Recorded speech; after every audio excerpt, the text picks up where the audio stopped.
Welcome everyone to day 2 of our crash course on UP PCS 2024. सो आज के class start करने से पहले एक चीज़ आपको बताना है। जो भी क्लास में जो भी उस दिन कराया जाएगा, जैसे डे 1 में जो भी कराया गया, आई होप आपने उसके नोट्स बनाए होंगे और उसका रिवीजन करके आए होंगे, क्योंकि आफ्टर आफ्टर फ्यू डेज, कुछ दिनों के बाद आपके पास इतना मटेरियल हो जाएगा कि उसको रिवीजन करने में आपको काफ़ी ज़्यादा प्रॉब्लम हो सकती है।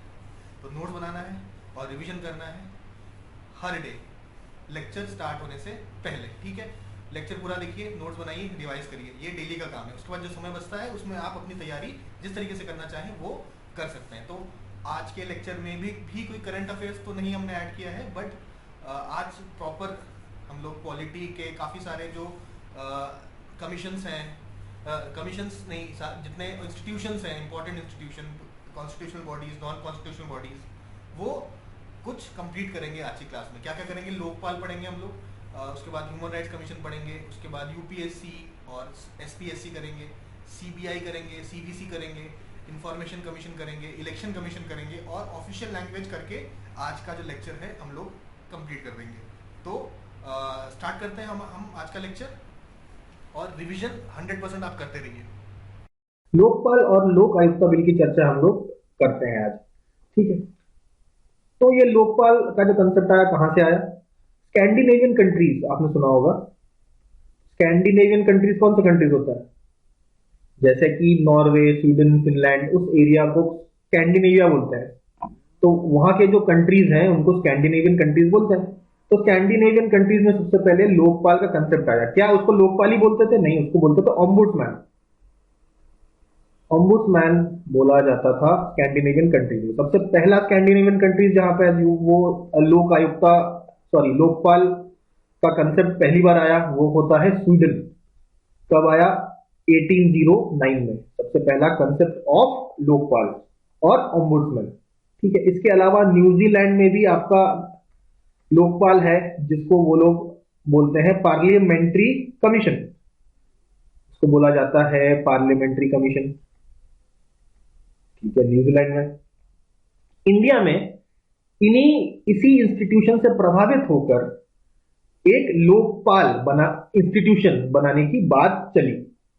तो सबसे पहला कमीशन था एक फर्स्ट एडमिनिस्ट्रेटिव रिफॉर्म कमीशन, जिसके चेयरमैन थे श्री मोरारजी देसाई। तो मोरारजी देसाई इनके चेयरमैन थे। इस कमीशन ने कहा कि लोकपाल बनना चाहिए। कब ये बनता है? 1966 में बनता है। ठीक है, तो according to the first administrative reforms commission, उन्होंने कहा कि देखिए एक लोकपाल तो बनना चाहिए। काम क्या होगा इसका? इसका काम कंप्लेंट्स लेने का होगा against government employees, MPs, MLAs, और जो भी इसका जुरिस्डिक्शन है, तो करप्शन के कंप्लेंट्स लेगा लोकपाल। और ये लोकपाल इंस्टीट्यूशन है, कौन बनाएगा? तो it will be bye the president. President का काम होगा ये बनाने का। तो प्रेसिडेंट क्या खुद से बनाएगा? नहीं, प्रेसिडेंट लेगा एडवाइस। एडवाइस लेगा किसकी? एक कमीशन की। ठीक है, तो अब ये कमीशन में कौन कौन होगा? तो इस कमीशन में 3 लोग होंगे। एक होंगे चीफ जस्टिस ऑफ इंडिया, एक होंगे स्पीकर ऑफ लोकसभा, स्पीकर तो लोकसभा के ही होते हैं, और तीसरा है चेयरमैन ऑफ राज्यसभा, जो कि वाइस प्रेसिडेंट भी कह सकते हैं। तो इन तीनों की एक कमेटी होगी, वो बताएगी कि किसको लोकपाल बनाना चाहिए, तो और एक हम लोकपाल बना देंगे। तो ये बोला गया था फर्स्ट एडमिनिस्ट्रेटिव रिफॉर्म्स कमीशन है। तो इसी के साथ ही एक छोटा सा एक पॉइंट और ध्यान में रखते हैं, टॉपिक से अलग जाते हुए। सेकेंड एडमिनिस्ट्रेटिव रिफॉर्म कमीशन कब बनी? तो ये बनी थी 2005 में under the chairmanship of Veerappa Moily. इनकी अध्यक्षता में बना था सेकेंड एडमिनिस्ट्रेटिव रिफॉर्म्स कमीशन। ठीक है, तो ये हो गया। अब देखते हैं ये इसका काम क्या है और डिफरेंस क्या है लोकपाल और लोक आयुक्ता में। ठीक है, तो लोकपाल का काम होगा कंप्लेंट्स लेने का, कंप्लेंट्स को हियर करने का। किसके अगेंस्ट? एमपीज के अगेंस्ट, लोकसभा के हो या राज्यसभा के हो। इसके अलावा जो भी सेंट्रल गवर्नमेंट एम्प्लॉयज हैं जो अपना काम ठीक से नहीं कर रहे हैं, उनके अगेंस्ट में भी आप कंप्लेंट दे सकते हैं। और ये लोकपाल ऑब्वियसली कौन बनाएगा? By the president. President appoint करेगा लोकपाल को। ठीक है, और कितने मेंबर की का ये इंस्टीट्यूशन होगा? तो 3 मेंबर्स लोकपाल। ठीक है, उसी तरीके से लोक आयुक्ता सेम आपका काम करेगा, लेकिन करेगा स्टेट में। कंप्लेंट्स लेगा किसके? आपके एमएलए, स्टेट लेजिस्लेटिव असेंबली के या स्टेट लेजिस्लेटिव काउंसिल के, चाहे कोई भी स्टेट गवर्नमेंट एम्प्लॉय है जो अपना काम ठीक से नहीं कर रहा, उसके खिलाफ भी आप कंप्लेंट कर सकते हैं। ठीक है, ये कौन बनाएगा? वहां का गवर्नर बनाएगा। ठीक है, इसका मेंबर कितने मेंबर का होगा? मैक्सिमम 8 मेंबर्स का। अलग अलग स्टेट में अलग अलग मेंबर्स हैं, लेकिन मैक्सिमम 8 मेंबर्स का ये आपका कमीशन होगा, लोक आयुक्त।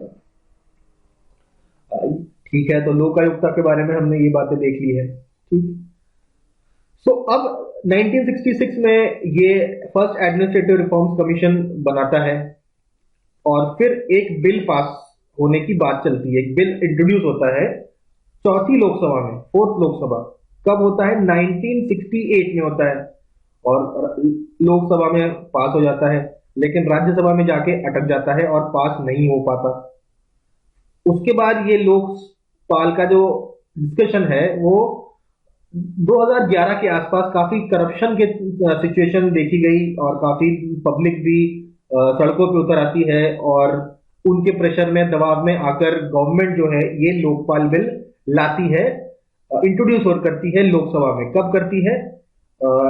2011 में। ठीक है, 2011 में 4 अगस्त 2011 में ये इंट्रोड्यूस किया जाता है लोकसभा में। और लोकसभा में कौन इंट्रोड्यूस करता है ये इंपॉर्टेंट हो जाता है, तो वो करते हैं V Narayan Swamy. V Narayan Swamy ji introduce करते हैं। ठीक है, ठीक है। उसके बाद ये जो बिल है, इसको ड्राफ्ट किया जाता है। कौन ड्राफ्ट करता है? Drafted by the civil society. अब इसको ऊपर लिखते हैं हम, it was drafted by the civil society. Civil society के 5 मेंबर्स इनका ड्राफ्ट करते हैं। ये 5 मेंबर्स कौन है? अन्ना हजारे, अरविंद केजरीवाल, तीसरे नंबर पे आ जाते हैं शांति भूषण, चौथे नंबर पे आ जाते हैं प्रशांत भूषण। ठीक है, और 5वें नंबर पे आ जाते हैं संतोष हेगड़े। ये बिल पास हो जाता है। बिल पास होने के बाद लॉ बन जाता है, और ये जो सिविल सोसाइटी मेंबर्स उस लॉ को कहते हैं कि ये थोड़ा कमजोर है, वीक है, और ज्यादा स्ट्रॉन्ग इसको बनाना चाहिए था। लेकिन इन एनी केस हमारा लोकपाल बनके तैयार हो जाता है, और तो ये लोकपाल का जो बिल यहाँ पे आता है। अब बात करते हैं हम लोग लोक आयुक्ता की। लोक आयुक्ता सिमिलर लोकपाल का कंसेप्ट है, लेकिन स्टेट में है, तो उसके बारे में चर्चा करते हैं। तो सबसे पहला जो लोक आयुक्ता, अच्छा 2011 के बाद सारे लोकपाल लोक आयुक्ता बनने की बात होती है लॉ पास करके, लेकिन उससे पहले भी कुछ स्टेट्स ऐसे हैं जिन्होंने लोक आयुक्ता का बिल जो है पास किया था। उनमें सबसे पहला जो स्टेट है जिसने लोक आयुक्ता को इंप्लीमेंट किया था वो है महाराष्ट्र। महाराष्ट्र सबसे पहला स्टेट है इंप्लीमेंट करने वाला। 1973 में ही लोक आयुक्ता इंप्लीमेंट कर दिया गया था। अगर आपसे पूछे सबसे पहला स्टेट जिसने लॉ पास किया था तो वो है उड़ीसा, जिन्होंने लॉ पास किया था 1970 में, लेकिन बनाते बनाते इन्होंने 1983 तक का टाइम ले लिया। तो अगर सबसे पहला लॉ कहां लोकायुक्ता का कहां पास हुआ था, वो है उड़ीसा में। और सबसे पहला लोकायुक्ता इंप्लीमेंट कहां हुआ, बना कहां, वो बना महाराष्ट्र स्टेट में। ठीक है, 2013 तक हमारे पास 21 स्टेट थे जिनके पास लोकायुक्ता था, और एक यूनियन टेरिटरी ऑफ दिल्ली था जिसमें लोक आयुक्ता प्रेजेंट था। ठीक है, और कुछ कुछ स्टेट्स हैं जिसके बारे में थोड़ा बहुत जान लेते हैं, जैसे कि यूपी में कब आया, तो यूपी में आता है 1975 में लोक आयुक्ता। ठीक है, और इसका बिल बिल्कुल ध्यान में रखना है क्योंकि यूपी का एग्जाम दे रहे हैं। तो दिस इज यूपी लोक आयुक्ता एक्ट ऑफ 1975। ठीक है, तो ये लोक आयुक्ता बनेगा, और ये लोक आयुक्ता जो होगा वो अपनी रिपोर्ट देगा। किसको देगा? प्रेसिडेंट को नहीं देगा। किसको देगा? गवर्नर को देगा। और गवर्नर इसको आपके स्टेट लेजिस्लेटिव असेंबली में प्रस्तुत करेगी। जो स्टेट लेजिस्लेचर है उनके हाउसेस में, चाहे वो अगर 2 हाउसेस है तो दोनों हाउसेस में, मतलब बेसिकली आपका स्टेट लेजिस्लेचर के सामने ये प्रस्तुत किया जाएगा रिपोर्ट ऑफ लोक आयुक्ता। ठीक है, कुछ और बातें देख लेते हैं, कुछ दूसरे स्टेट्स में कब कब बना देख लेते हैं। तो एमपी में बना कब? 1981 में बनता है। आंध्र प्रदेश में बनता है 1983 में। उसके बाद कर्नाटका में बनता है 1985 में। और उसके बाद 1986 में बनता है असम में, 1986, ठीक है। और 1986 में भी असम के साथ गुजरात में भी बनता है। और पंजाब में कब बनता है? पंजाब में बनता है 1995 को। दिल्ली में कब बनता है? 1996, ठीक है। दिल्ली के साथ हरियाणा में भी बनता है 1996 को, 1996 को हरियाणा में बन जाता है। और 2011 में बनता है उत्तराखंड, और 2013 तक करीबन 21 स्टेट में बन जाता है, ठीक है। तो ये जो लोक आयुक्ता और लोकपाल जो मेंबर्स होंगे, इनका टर्म कितना होगा? तो इनका टर्म होगा 5/65। इसका मतलब समझते हैं भाई, 65 ईयर्स अगर आपका हो जाए या 5 साल हो जाए, जो भी पहले हो जाए, तो ये उसकी टर्म होगी 5 ईयर्स और 65 ईयर्स, ठीक है। मान लीजिए 65 ईयर्स पहले हो जाएगा तो 5 ईयर से कम में ही काम मतलब टर्म होगा। लेकिन अगर इनका 65 ईयर्स नहीं हुआ है तो 5 साल तक टर्म रहेगा। तो ये बातें हो गई हमारे लोकपाल की और लोक आयुक्ता की, ठीक है। तो हाँ, लेकिन अभी एक चीज और है, ये जो यूपी लोक आयुक्ता है, ये तो लोकपाल की बात कर दी हमने, लोकपाल का ये टर्म है। तो लोक आयुक्ता का टर्म जो है वो स्टेट ही डिसाइड करता है। तो बाकी स्टेट से हमें कम मतलब है, लेकिन यूपी की तरफ से हमें मतलब रखना है। तो 1975 को जब ये एक्ट आया था, 1975 को जब ये एक्ट आया था, तब कहा गया था कि लोक आयुक्ता का जो टर्म है दैट शुड बी 6 ईयर, 6 साल का टर्म होना चाहिए। लेकिन बाद में 2012 में इस एक्ट को कर दिया गया अमेंड, और इस अमेंडमेंट से जो टर्म ऑफ लोक आयुक्ता है उसको बढ़ा के कर दिया गया 8 साल। तो यूपी में लोक आयुक्ता का टर्म कितना है? 8 साल का, ठीक है। तो इसके साथ ही लोकपाल लोक आयुक्ता तो हमने खत्म कर दिया है, लेकिन एक छोटा सा टॉपिक और खत्म करते हैं। पिछले क्लास में, पिछले जो लेक्चर में, डे 1 के लेक्चर में हम लोगों ने कुछ कमीशन बताए थे स्टेट सेंटर और स्टेट रिलेशनशिप के। तो उसमें कुछ कमीशन पता थे हमको, जैसे कि पूंजी कमीशन हमने बताया था, सरकारिया कमीशन बताया था, लेकिन राजमन्नार थोड़ा सा डिटेल में नहीं बताया था, उसको थोड़ा सा डिटेल में समझते हैं। तो राजमन्नार कमीशन सेंटर और स्टेट रिलेशनशिप का एक कमीशन बना था 1969 में, ठीक है। और ये एक स्टेट गवर्नमेंट का कमीशन था। उस समय तमिलनाडु में डीएमके गवर्नमेंट थी, डीएमके गवर्नमेंट थी तमिलनाडु में। उन्होंने ये राजमन्नार कमीशन बनाया था, ठीक है। तो उन्होंने कुछ कुछ बातें बताई हैं। इन्होंने कहा है कि जो भाई गवर्नर जो है, जो सेंटर बनाता है, वो स्टेट को बनाना चाहिए, स्टेट कैबिनेट के द्वारा बनाना चाहिए। और इन्होंने कहा कि जो प्लानिंग कमीशन है वो तो हम जानते हैं कि कॉन्स्टिट्यूशनल बॉडी नहीं है, स्टैट्यूटरी बॉडी भी नहीं है। तो इसने कहा कि प्लानिंग कमीशन को कम से कम एक स्टैट्यूटरी बॉडी तो बनाई जाए, ठीक है, ऐसा इन्होंने कह दिया। और इन्होंने इंटर स्टेट काउंसिल बनाने की भी बात बताई।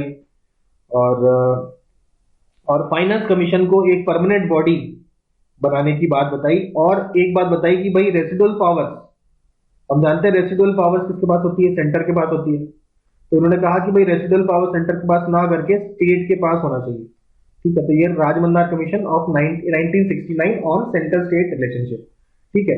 तो इसके साथ ही ये वाला टॉपिक हम लोग यहाँ पे फिनिश कर। अगला टॉपिक है human rights commission. Human rights commission के बारे में देखेंगे। देखो, ह्यूमन राइट्स कमीशन जो है, ह्यूमन राइट्स कमीशन वो नेशनल ह्यूमन राइट्स कमीशन भी है और स्टेट लेवल पे स्टेट ह्यूमन राइट्स कमीशन भी है। तो दोनों के बारे में बात करेंगे। तो सबसे पहला सवाल उठता है कि जो ह्यूमन राइट्स कमीशन है वो क्या एक कॉन्स्टिट्यूशनल बॉडी है? क्या कॉन्स्टिट्यूशन में लिखा है कहीं ह्यूमन राइट्स कमीशन के बारे में? तो बिल्कुल नहीं लिखा है। क्या ये एक स्टैट्यूटरी बॉडी है? बिल्कुल स्टैट्यूटरी बॉडी है। स्टैट्यूटरी बॉडी इसलिए है क्योंकि 1993 में एक ऑर्डिनेंस पास करके, ऑर्डिनेंस जो बाद में लॉ बन जाता है, हमारा ह्यूमन राइट्स कमीशन बनाया गया था। कब बनाया गया था? 12 अक्टूबर 1993। और ये इफेक्ट में कब आया? With effect from 28 September of 1993 ये हमारा इफेक्ट में आता है, सॉरी 1993, ठीक है। सबसे पहली बात तो ये हमको समझ में आ जाती है। अच्छा, अब इसका कॉन्स्टिट्यूशन देखेंगे हम लोग, कौन कौन ह्यूमन राइट्स कमीशन में होते हैं। नेशनल ह्यूमन राइट्स कमीशन में पहले हम लोग नेशनल ह्यूमन राइट्स कमीशन को देखते हैं। तो नेशनल ह्यूमन राइट्स कमीशन में एक चेयरमैन होगा और कुछ मेंबर होंगे। कितने मेंबर होंगे? 5 मेंबर होंगे, ठीक है। 5 मेंबर्स होंगे और इसके साथ साथ 7 एक्स ऑफिशियो मेंबर भी होंगे। एक्स ऑफिशियो मेंबर क्या होते हैं कि वो किसी दूसरे पद में होते हैं और किसी दूसरे पद में होने की वजह से वो ह्यूमन राइट्स कमीशन के भी पार्ट बन जाते हैं। ठीक है, तो उसके बारे में हम लोग देखेंगे। तो ये सारे जो मेंबर्स होते हैं ये बनाता है आपका human rights commission, national human rights commission. ठीक है, तो सबसे पहले बात करते हैं हम लोग चेयरमैन की। जो चेयरमैन जो होता है वो कौन हो सकता है? वो हो सकता है retired chief justice of India, कोई retired chief justice of India हो, या कोई रिटायर्ड जज ऑफ सुप्रीम कोर्ट है, सिटिंग नहीं, रिटायर्ड, या तो चीफ जस्टिस हो या तो जज ऑफ सुप्रीम कोर्ट हो। ठीक है, तो ये बात समझ में आती है। अच्छा, इनका सबका जो टर्म है वो हमें याद रखना है 3 साल या 70 साल, जो भी पहले आ जाए। ठीक है, 3 साल या 70 साल जो भी पहले आ जाए। तो ये टर्म जरूरी है क्योंकि टर्म काफी हम लोग कंफ्यूज कर सकते हैं एग्जाम में। ठीक है, तो ये बात होगी। अब 5 मेंबर्स, तो इन 5 मेंबर्स में आपके 2 मेंबर तो ऐसे होंगे कि पहला मेंबर होगा या तो सर्विंग या तो रिटायर्ड। कौन? जज ऑफ सुप्रीम कोर्ट, जज ऑफ सुप्रीम कोर्ट, रिटायर्ड और सिटिंग। एक तो ये होगा। दूसरा हो सकता है कि ही कैन बी सर्विस में या retired chief justice of high court. Chief justice of high court या तो सर्विंग है या तो रिटायर्ड है, तो ये 2 लोग हो सकते हैं। बाकी जो 3 मेंबर्स हो सकते हैं उनको चूज किया जाता है based on their knowledge, human rights के ऊपर उनकी नॉलेज कितनी है। जिनको ह्यूमन राइट्स का एक्सपीरियंस है, ह्यूमन राइट्स के इशू में काम करने का एक्सपीरियंस हो उन लोगों को और नॉलेज हो उन लोगों को, तो उनको भी लिया जा सकता है। ठीक है, अब एक चीज और है कि इन 3 में कम से कम एक वुमेन होनी चाहिए, एक वुमेन तो होनी ही चाहिए। ठीक है, अब आते हैं 7 एक्स ऑफिशियो मेंबर्स। तो इसमें 7 और मेंबर्स आते हैं। कौन कौन से? चेयरमैन ऑफ सबसे पहले नेशनल कमीशन फॉर माइनॉरिटीज। ठीक है, दूसरे नंबर पे national commission, chairman of national commission of backward classes. तीसरे नंबर पे chairman of national commission of scheduled tribes. चौथे नंबर पे national commission of schedule caste. ठीक है, इसके अलावा आपके नेशनल कमीशन 5वें नंबर पे national commission of for women, और 6ठे नंबर पे होते हैं नेशनल कमीशन फॉर डिसेबल्ड, और 7वें नंबर पे है एनसीपीसीआर के chairman, national commission for protection of child rights. तो ये 7 मेंबर्स होते हैं एक्स ऑफिशियो, ये भी मेंबर होते हैं ह्यूमन राइट्स कमीशन के। तो ये बात होगी मेंबर्स की, और हम लोगों ने टर्म भी देख लिया। एक सबसे फर्स्ट आपसे कहा जाए जब who is the first chairman of national human rights commission, तो उनका नाम है जस्टिस रंगनाथ मिश्रा। जस्टिस रंगनाथ मिश्रा, ये है हमारे सबसे पहले chairman of national human rights commission. तो ठीक है, अच्छा ये इनको अपॉइंट कौन करता है?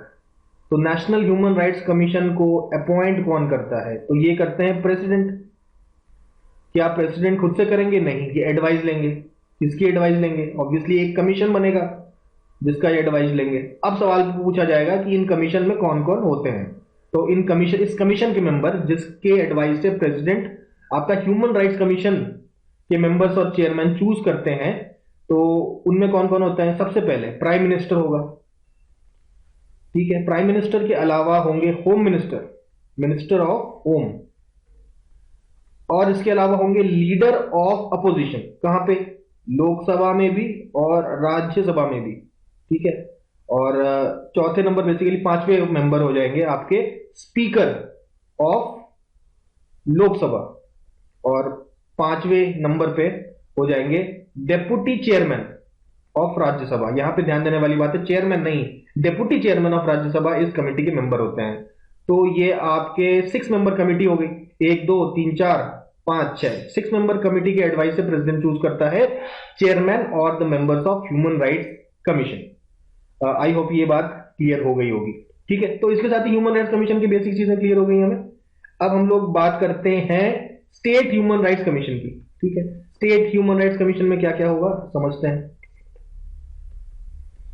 ठीक है, तो इसमें एक चेयरमैन होगा और 2 मेंबर्स होंगे, और इनको चूज करने का काम किसका होगा, तो अपॉइंट करने का काम किसका होगा, वो करेंगे गवर्नर। गवर्नर इसको अपॉइंट करते हैं। ठीक है, इसका टर्म क्या अलग होता है, बिल्कुल सेम ही रहता है टर्म, 3 या 3 साल या 70 साल। ठीक है, अभी इनकी क्वालिफिकेशन, चेयरमैन की क्वालिफिकेशन क्या होगी, या तो ये रिटायर्ड होंगे chief justice of high court, वहां क्या था retired chief justice of supreme court, ये है retired chief justice of high court, या तो फिर हो सकते हैं एक सिटिंग जज ऑफ हाई कोर्ट। ये चेयरमैन की बात होगी। 2 मेंबर की अगर हम बात करते हैं तो 2 मेंबर्स का क्वालिफिकेशन क्या होता है, या तो ये सर्विंग जज ऑफ हाई कोर्ट है, या तो ये सर्विंग जज ऑफ हाई कोर्ट है, या तो रिटायर्ड है, रिटायर्ड जज ऑफ हाई कोर्ट। तो ये इनके मेंबर्स की क्वालिफिकेशन हो जाती है स्टेट ह्यूमन राइट्स कमीशन की। ठीक है, अब क्वालिफिकेशन क्लियर हो गया, टर्म क्लियर हो गया, तो हाँ एक बात और हमको समझनी है कि इनका रिमूवल। अब हमने देखा जो नेशनल ह्यूमन राइट्स कमीशन है और स्टेट ह्यूमन राइट्स कमीशन है, इसको तो चूज करते हैं, अपॉइंट करते हैं प्रेसिडेंट, और इसको अपॉइंट करते हैं गवर्नर। लेकिन इन दोनों को रिमूव कौन करेगा, इन दोनों को रिमूव करेंगे प्रेसिडेंट ओनली। तो ध्यान दीजिएगा, अगर ये आपसे पूछा जाए कि भाई स्टेट ह्यूमन राइट्स कमीशन को रिमूव कौन करेगा, तो गवर्नर मार्क नहीं करना है, प्रेसिडेंट मार्क करना है। दोनों ही को रिमूव करने का अधिकार केवल प्रेसिडेंट का होता है। तो ये एक इंपॉर्टेंट बात हो जाती है जो हमें ध्यान में रखना है। ठीक है, अच्छा अब कुछ सवाल पूछ लेते हैं generation of human rights. Human rights जो है उनके 3 जनरेशन में बोला जाएगा। ठीक है, सबसे first generation of human rights, जब ह्यूमन राइट्स का डेवलपमेंट होता है तो कैसे कैसे ह्यूमन राइट्स की डेफिनेशन बदलती जाती है जनरेशन के साथ साथ। तो सबसे पहले इन्होंने first generation of human rights में बोला कि भाई सिविल और पॉलिटिकल राइट्स के लिए फाइट होगी, सिविल और पॉलिटिकल राइट्स के लिए फाइट होगी। यह है फर्स्ट जनरेशन, फर्स्ट जनरेशन 1। ठीक है, सिविल पॉलिटिकल राइट्स। सेकंड की बात करते हैं, तो सेकंड की अगर हम बात करें तो second generation is elimination of social discrimination, elimination of discrimination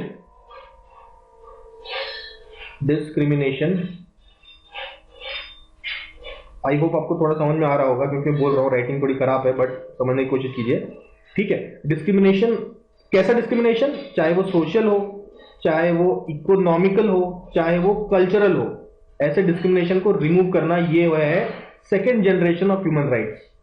और generation 3, third generation of human rights is right to solidarity, किसी भी चीज के प्रति सॉलिडारिटी आप प्रकट कर सकें, राइट टू सॉलिडारिटी। तो ये है 3 generation of human rights. I hope ये समझ में आ गया होगा, और इसके साथ ही हम लोग फिनिश हो चुका है हमारा ह्यूमन राइट्स कमीशन। तो अभी बात करेंगे हम लोग नेक्स्ट टॉपिक पे, दैट इज यूपीएससी। यूपीएससी और SPSC, union public service commission and state public service commission. ठीक है, कौन से आर्टिकल है सबसे पहले समझना है, दैट इज 315 टू 323, और ये कौन से पार्ट में आता है, पार्ट 14। ठीक है, ये आता है पार्ट 14 में। तो एक बात तो ये समझ में आती है कि ये कॉन्स्टिट्यूशनल बॉडी है। भाई कॉन्स्टिट्यूशनल बॉडी है, तभी तो हम लोगों ने आर्टिकल और पार्ट की बात करी, तो ये कॉन्स्टिट्यूशन में ऑब्वियसली ये मेंशन्ड है, तो it is a constitutional body. तो यूपीएससी और जो स्टेट पब्लिक सर्विस कमीशन है ये बनेगा, ऐसा कौन से आर्टिकल में लिखा गया है, ये लिखा गया है 315 आर्टिकल में लिखा गया है कि एक यूनियन पब्लिक सर्विस कमीशन होगा, एक स्टेट पब्लिक सर्विस कमीशन होगा। ठीक है, देख लेते हैं भाई, यूपीएससी के बारे में बात करते हैं और स्टेट पब्लिक सर्विस कमीशन के बारे में बात करते हैं। ठीक है, तो इसके भाई चेयरमैन होंगे, कुछ मेंबर्स होंगे।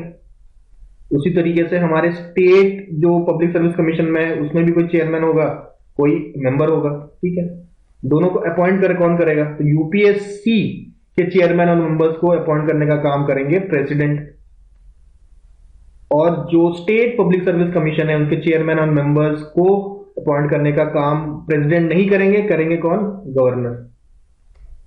ठीक है, ये बात समझ में आ गई। इससे पहले हम लोगों ने ह्यूमन राइट्स कमीशन के बारे में बात की थी ना। तो ह्यूमन राइट्स कमीशन में हमने देखा था जो रिमूवल का काम जो है वो प्रेसिडेंट ही करते हैं, चाहे कोई हो। सिमिलरली यहां पे भी है। तो यूपीएससी और एसपीएससी के जो मेंबर्स और चेयरमैन को अगर रिमूव करना है तो कौन करेगा? तो ये करेंगे प्रेसिडेंट।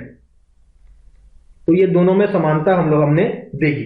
ठीक है, अच्छा, उसी तरीके से प्रेसिडेंट कौन चूज करेगा? अगर बाई चांस ऐसा होता है कि जो चेयरमैन है वो बिजी हो या उनका जो पोस्ट वेकेट हो या एब्सेंट हो, एब्सेंट या वेकेट, ठीक है, दोनों ही कंडीशन में एक एक्टिंग चेयरमैन बनाया जाएगा। सिमिलरली यहां पे भी एक एक्टिंग चेयरमैन बनाया जाएगा। तो जो एक्टिंग चेयरमैन है उसका अपॉइंटमेंट कौन करेगा? तो यहां पे करेगा प्रेसिडेंट, यहां पे करेगा गवर्नर। ये भी हमने बात देख ली है। तो चेयरमैन, अब रिपोर्ट की बात करते हैं। तो आर्टिकल 323 में रिपोर्ट के बारे में चर्चा की गई है। तो ये जो यूपीएससी अपना रिपोर्ट प्रस्तुत करेगा, हर साल में अपना रिपोर्ट प्रस्तुत करेगा, और सेम काम स्टेट में भी होगा, जो state public service commission report देगी। तो ये जो रिपोर्ट है यूपीएससी किसको देगा? तो ये यूपीएससी प्रेजेंट करेगा किसको? ये प्रेजेंट करेगा हमारे प्रेसिडेंट को, और प्रेसिडेंट फिर इसको पार्लियामेंट में रखेंगे। उसी तरीके से सेम चीज हमारा जो रिपोर्ट है एसपीएससी, वो गवर्नर को प्रेजेंट करेगा, और एक गवर्नर स्टेट लेजिस्लेटिव असेंबली में या स्टेट लेजिस्लेचर में इसको पुट करेगा। ठीक है, बात करते हैं टर्म की। तो यूपीएससी के जो चेयरमैन और मेंबर्स हैं, इनका जो टर्म है ये है 6 साल और या 65 ईयर्स, जो भी कम हो। और जो आपका स्टेट पब्लिक सर्विस कमीशन है उनका होता है 6 ईयर्स 62। अब ये दोनों 62-65 में अंतर इसलिए होता है क्योंकि कभी कभार ये जो स्टेट पब्लिक सर्विस कमीशन के जो मेंबर्स हैं यूपीएससी में चयनित होते हैं, तो भाई 62 में रिटायर होने के बाद वो यूपीएससी में भी चयनित हो सकता है, तो उनका 3 साल कम होता है। लेकिन यूपीएससी का 65 ईयर्स होता है। तो ये बात समझ में। अच्छा, एक शॉर्ट फैक्ट आपको पता होना चाहिए। फर्स्ट वुमेन यूपीएससी की जो चेयरमैन है वो कौन थी? वो थी मिसेस रोज एम बेथ्यून। मिसेस रोज बेथ्यून, ROSE, ठीक है, मिसेस रोज बेथ्यून। तो ये 1992 से 1996 तक इन्होंने काम किया था। ठीक है, अब ये आर्टिकल 323 का आर्टिकल 322 भी देख लेते हैं। आर्टिकल 322 में बताया जाता है कि आपका जो इनका चार्ज एक्सपेंडिचर होगा, यूपीएससी का जो भी एक्सपेंडिचर होगा वो होगा चार्ज किस पे? Consolidated fund of India. उसी तरीके से आपका एसपीएससी का जो भी खर्चा एक्सपेंडिचर होगा वो कंसोलिडेटेड फंड ऑफ स्टेट से लिया जाएगा। तो ये बात हम लोगों को क्लियर हो जाती है। ठीक है, रिमूवल हमने देखा कि भाई प्रेसिडेंट रिमूव करेंगे। अच्छा, क्यों रिमूव करेंगे? उसमें भी कुछ रीजंस बताए गए हैं। या तो इंसॉल्वेंसी हो जाए, या तो सेकंड रीजन होता है ऑफिस ऑफ प्रॉफिट का रीजन, कोई ऑफिस ऑफ प्रॉफिट लिया हो outside the job of UPSC chairman और मेंबर, ऑफिस ऑफ प्रॉफिट। या तो तीसरा रीजन हो सकता है infirmity of mind and body, या उनका दिमाग और शरीर अपने ड्यूटीज को पूरा करने लायक अगर नहीं है, ऐसा अगर समझा प्रेसिडेंट ने, तो भाई इंक्वायरी के लिए भेज दिया जाएगा। इंक्वायरी करेगा कौन? सुप्रीम कोर्ट इंक्वायरी करेगा, और सुप्रीम कोर्ट कहता है कि हाँ भाई ऐसा बिल्कुल ठीक है, तो उस केस में रिमूव करने का मतलब है, सिचुएशन है, रिमूव कर सकता है। ठीक है, तो यूपीएससी और स्टेट पब्लिक सर्विस कमीशन के अलावा एक होता है joint public service commission. Joint public service commission होता है 2 या 2 से अधिक स्टेट्स अगर एक साथ एक पब्लिक सर्विस कमीशन बनाना चाहें तो उसके चेयरमैन और जो मेंबर्स हैं उसको अपॉइंट कौन करता है? प्रेसिडेंट करता है। ठीक है, ये हम लोगों को पता होना चाहिए। थोड़ा हिस्ट्री का थोड़ा बहुत आपको आइडिया होना चाहिए इसमें। तो ये जो सबसे पहला जो पब्लिक सर्विस कमीशन है, फर्स्ट पब्लिक सर्विस कमीशन, ये कब बनाया गया था? तो ये बनाया गया था गवर्नमेंट ऑफ इंडिया एक्ट 1919 में। 1919 में ऐसा बनाया गया। ठीक है, और इसको बनाने के बाद ये सबसे पहला बना कब? 1926 में। 1926 में फर्स्ट तो ये तो एक्ट आया ना, एक्ट के बाद बनने में समय लग गया। 1926 में पहला आपका पब्लिक सर्विस कमीशन बनता है, ठीक है। उसके बाद बनता है 19 गवर्नमेंट ऑफ इंडिया एक्ट 1935 आती है। 1935 गवर्नमेंट ऑफ इंडिया कहती है एक फेडरल पब्लिक सर्विस कमीशन बनाना चाहिए, जिसमें एक चेयरमैन होंगे और 4 मेंबर्स होंगे, ठीक है। ये वाला federal public service commission government of India 1935 के तहत लाना है, ऐसा कहा गया। तो इसी के साथ ही लगभग लगभग सारी बातें हम लोगों ने कंप्लीट कर ली है ऑन यूपीएससी एंड एसपीएससी। तो अभी हम लोग पढ़ने जा रहे हैं central vigilance commission. Central vigilance commission के साथ हम लोग सीबीआई भी पढ़ेंगे, ठीक है। दोनों क्यों पढ़ेंगे देखते हैं, ठीक है। तो इन दोनों को पढ़ने से पहले शुरुआत करते हैं हमारी कहानी एक कमेटी में जिसका नाम था संथानम कमेटी। संथानम कमेटी बनती कब है? ये 1962 में बनती है। 1962 में बनती है और 64 तक रिपोर्ट देती है। सो ये संथानम कमेटी के रिकमेंडेशन से 2 ऑर्गेनाइजेशन बनते हैं। एक होता है सेंट्रल विजिलेंस कमीशन और एक होता है सीबीआई। इससे पहले हमने लोकपाल की बात की थी। तो लोकपाल जो है और सीवीसी है, ये दोनों को इन्वेस्टिगेशन करने का अथॉरिटी नहीं है। तो इन्वेस्टिगेट करने के लिए ये सीबीआई को सारे केसेस देती हैं इन्वेस्टिगेट करने के लिए, ठीक है। क्योंकि लोकपाल का अपना कोई इन्वेस्टिगेशन आर्म नहीं है, ना ही सीवीसी का है, सेंट्रल विजिलेंस कमीशन का है, ठीक है। तो ये दोनों ऑर्गेनाइजेशन किसके रिकमेंडेशन से आता है? संथानम कमेटी रिकमेंडेशन से ये दोनों फॉर्म होते हैं, ठीक है। अब सबसे पहले हम लोग सेंट्रल विजिलेंस कमीशन के बारे में समझेंगे। सबसे पहला सवाल पूछा जाता है कि क्या ये कॉन्स्टिट्यूशनल बॉडी है? तो ये कॉन्स्टिट्यूशन बॉडी नहीं है, कॉन्स्टिट्यूशन में इसका मेंशन नहीं किया गया है। क्या ये स्टैट्यूटरी बॉडी है? तो स्टैट्यूटरी बॉडी पहले नहीं थी, जब बनी थी तो ये नहीं थी। बनी कब थी? 1964 में बनी थी, तब ये स्टैट्यूटरी बॉडी नहीं थी। लेकिन 2003 में इसको सीबीसी एक्ट ने एक स्टैट्यूटरी बॉडी का दर्जा दिया। अब ये एक एक्ट से बनी हुई बॉडी बन जाती है। तो अगर करेंटली पूछा जाए कि क्या सेंट्रल विजिलेंस कमीशन एक स्टैट्यूटरी बॉडी है, तो हाँ बिल्कुल स्टैट्यूटरी बॉडी है, क्योंकि सीबीसी एक्ट 2003 पास होता है जो सेंट्रल विजिलेंस कमीशन को ये अथॉरिटी देता है ऑफ अ स्टैट्यूटरी बॉडी, ठीक है। अब सीबीसी में क्या करते हैं हम लोग? कभी भी किसी भी सिटीजन को अगर कोई कंप्लेंट है तो वो सीबीसी से कर सकता है। किसी भी प्रकार के करप्शन की कंप्लेंट, किसी भी प्रकार के जो गलत कुछ हो रहा हो उसके बारे में बताना है गवर्नमेंट में, गवर्नमेंट के स्ट्रक्चर में, गवर्नमेंट किसी इंस्टीट्यूशन में, तो ये एक कंप्लेन कर सकता है जिसका नाम होता है पीआईडीपीआई कंप्लेंट। अब ये पीआईडीपीआई क्या है? तो इसका फुल फॉर्म है पब्लिक इंटरेस्ट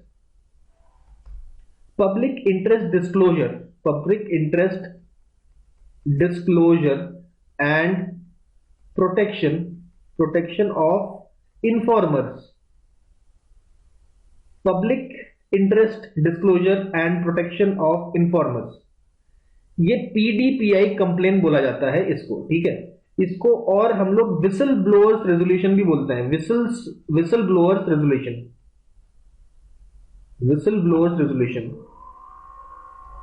भी इसको बोला जाता है, ठीक है। तो कंप्लेन कर दिया। अब कंप्लेन किसको किया? सीवीसी को। अब सीवीसी में एक होता है सेंट्रल विजिलेंस कमिश्नर, इसके अलावा 2 विजिलेंस कमिश्नर भी होते हैं, मैक्सिमम 2 से ज्यादा नहीं होने चाहिए।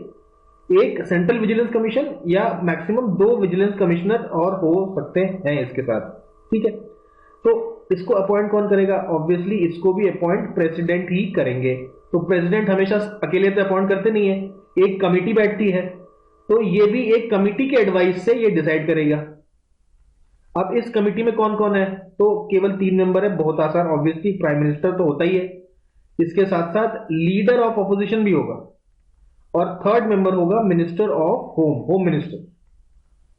ये जो कमिटी है 3 लोगों की, ये रिकमेंड करेगी नाम आपका सेंट्रल विजिलेंस कमीशन में कौन होगा उसका, ठीक है। अब एक आखिरी बात बच जाती है इसमें, टर्म क्या होगा?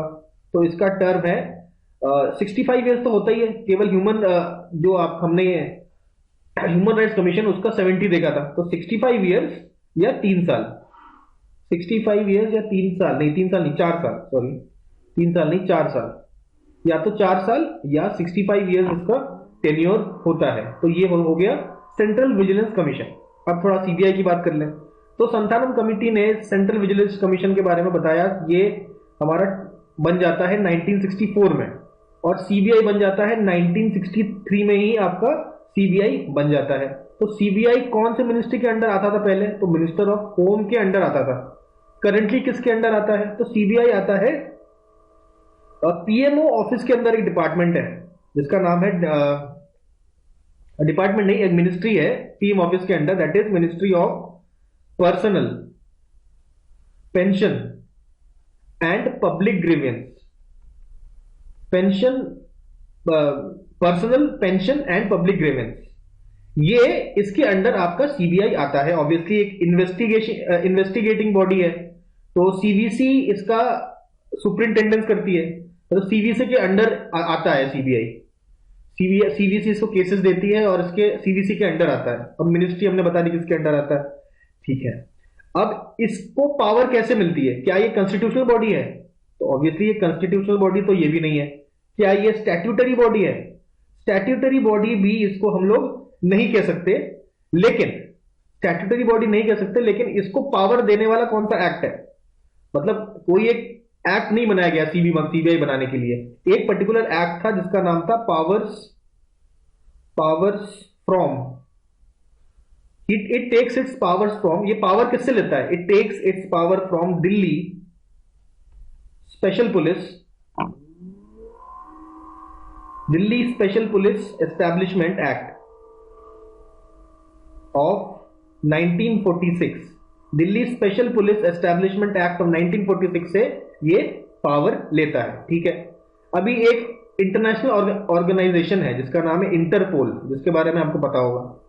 तो इंटरपोल में इंडिया का रिप्रेजेंटेशन कौन करता है? सीबीआई। सीबीआई इंटरपोल में रिप्रेजेंट करता है इंडिया को, ठीक है। तो ये बात भी हमने समझ ली। अच्छा, अब सीबीआई के अंतर्गत आपका जो हेड होता है उसको क्या बोलते हैं? डायरेक्टर। सीबीआई चीफ को बोलते हैं डायरेक्टर, ठीक है। सीबीआई डायरेक्टर होता है जिसका टर्म होता है 2 साल का, जिसका टर्म 2 साल का होता है। और सीबीआई में कई सारे अच्छा एक चीज और, सीवीसी के जो हमारे मेंबर्स होते हैं, ये इनका रीअपॉइंटमेंट नहीं हो सकता। रीअपॉइंटमेंट नहीं, सॉरी रीअपॉइंटमेंट नहीं, इनका फर्दर एम्प्लॉयमेंट, फर्दर किसी गवर्नमेंट या गवर्नमेंट इंस्टीट्यूशन में इनका एम्प्लॉयमेंट नहीं हो सकता आफ्टर रिटायरमेंट। ये एक कंडीशन है हमारा सेंट्रल विजिलेंस कमीशन के लिए, ठीक है। तो अच्छा, अब हम लोग सीबीआई, बस सीबीआई का हमने हेड देखा, डायरेक्टर होता है। डायरेक्टर के अलावा कौन कौन हो सकते हैं भाई? स्पेशल डायरेक्टर हो सकता है, एडिशनल डायरेक्टर होता है, और उसके बाद ज्वाइंट डायरेक्टर होता है, उसके बाद डीआईजी, और उसके बाद सारे जो पुलिस के जितने भी रैंक्स हैं जैसे एसपी, डीएसपी, वो सारे रैंक इसमें भी होते हैं, सीबीआई में भी होते हैं। करीबन 5000 का स्टाफ होता है इसमें। फॉरेंसिक डिपार्टमेंट भी होता है इसमें, लॉ ऑफिसर्स भी होते हैं। तो ये पूरा कंस्टिट्यूट करता है सेंट्रल ब्यूरो ऑफ इन्वेस्टिगेशन। तो इसके साथ ही हम लोगों ने सेंट्रल विजिलेंस कमीशन और सीबीआई के बारे में जो बातें हो सकती है वो समझ ली है। अब हम लोग बात करते हैं central information commission, chief information commissioner, ठीक है। तो चीफ इंफॉर्मेशन कमिश्नर कब बनता है? सबसे पहला सवाल ये है, क्या कॉन्स्टिट्यूशनल बॉडी है? बिल्कुल कॉन्स्टिट्यूशनल बॉडी नहीं है। क्या ये स्टैट्यूटरी बॉडी है? बिल्कुल ये स्टैट्यूटरी बॉडी है, क्योंकि एक एक्ट आता है 2005 में जिसका नाम होता है आरटीआई एक्ट। तो आरटीआई एक्ट 2005 से हमारा बनता है इंफॉर्मेशन कमीशन, ठीक है। तो जिसमें कंप्लेंट्स और अपील्स दिया जाता है इंफॉर्मेशन कमीशन को, और उसके आरटीआई एक्ट के तहत उसको इंफॉर्मेशन रिवील करना होता है। जो भी सिटीजन इंडिया का इसको मांगता है उसको देना पड़ता है, ठीक है। तो ये जो इंफॉर्मेशन कमीशन है, सेंट्रल इंफॉर्मेशन कमीशन, इसका एक चीफ इंफॉर्मेशन कमिश्नर होता है। इसके साथ 4 इंफॉर्मेशन कमिश्नर होते हैं। ऐसा सिचुएशन था 2005 तक। 2005 से ऐसा सिचुएशन स्टार्ट हुआ, लेकिन बाद में जाके 2019 में एक अमेंडमेंट आता है। हमारा आरटीआई एक्ट में एक अमेंडमेंट आता है 2019 में, जो इसको कर देता है, एक चीफ इंफॉर्मेशन कमिश्नर होगा, साथ में 6 इंफॉर्मेशन कमिश्नर उसको सपोर्ट करेंगे। तो ये 2019 का अमेंडमेंट होता है, ठीक है। तो ये जो आपका सारे जो इंफॉर्मेशन कमिश्नर है, इनका अपॉइंटमेंट कौन करता है? ऑब्वियसली प्रेसिडेंट करते हैं। और ऑब्वियसली प्रेसिडेंट जो है, एक कोई कमीशन होगा जिसके रिकमेंडेशन से इनको रखते होंगे, तो वो कमीशन के मेंबर्स को पता होने चाहिए। तो कमीशन के मेंबर्स एक तो प्राइम मिनिस्टर है, दूसरा लीडर ऑफ ऑपोजिशन है, और थर्ड आपका कोई भी कैबिनेट मिनिस्टर। कोई भी कैबिनेट मिनिस्टर जो प्राइम मिनिस्टर चूज करे, वो इस कमेटी का मेंबर होता है, और यही चूज करते हैं हमारे इंफॉर्मेशन कमिश्नर्स, ठीक है। तो अब इसका आखिरी चीज जो ये पता होनी चाहिए इसमें, वो है टर्म। तो जो टर्म है ऑफ सेंट्रल इंफॉर्मेशन कमिश्नर का, दैट इज 3 इयर्स और 65 इयर्स। 3 साल या 65 इयर्स का टेन्योर इनका होता है। तो फिर से एक बार अगर हम देखें तो सीबीआई का 2 साल होता है, सीबीआई का 2 साल होता है, सीआईसी का 3 साल होता है, और सीवीसी का 4 साल होता है। तो इस तरीके से हम लोग याद रख सकते हैं, सीवीसी का 4 साल, सीबीआई का 2 साल, और हमारा सीआईसी का 3 साल। तो ये टर्म हो गया, ठीक है। अब बात करते हैं हम लोग स्टेट। तो इसका एक काउंटर पार्ट होगा state information commission. State information commission भी हमारा आरटीआई एक्ट से ही बनता है, 2005 के, सेंटर में और स्टेट में दोनों में बनता है। तो इसका जो कंपोजिशन है वो होगा, एक स्टेट इंफॉर्मेशन कमिश्नर होगा और 10 उसके इंफॉर्मेशन कमिश्नर होंगे, मैक्सिमम 10 हो सकते हैं। अब अलग अलग स्टेट में अलग अलग है, लेकिन मैक्सिमम 10 हो सकते हैं, ठीक है। इनको अपॉइंट कौन करेगा? अगर सेंट्रल का प्रेसिडेंट करता है तो स्टेट का ऑब्वियसली गवर्नर ही करेगा, और एक कमिटी होगी जिसके रिकमेंडेशन से ये अपॉइंट करेगा।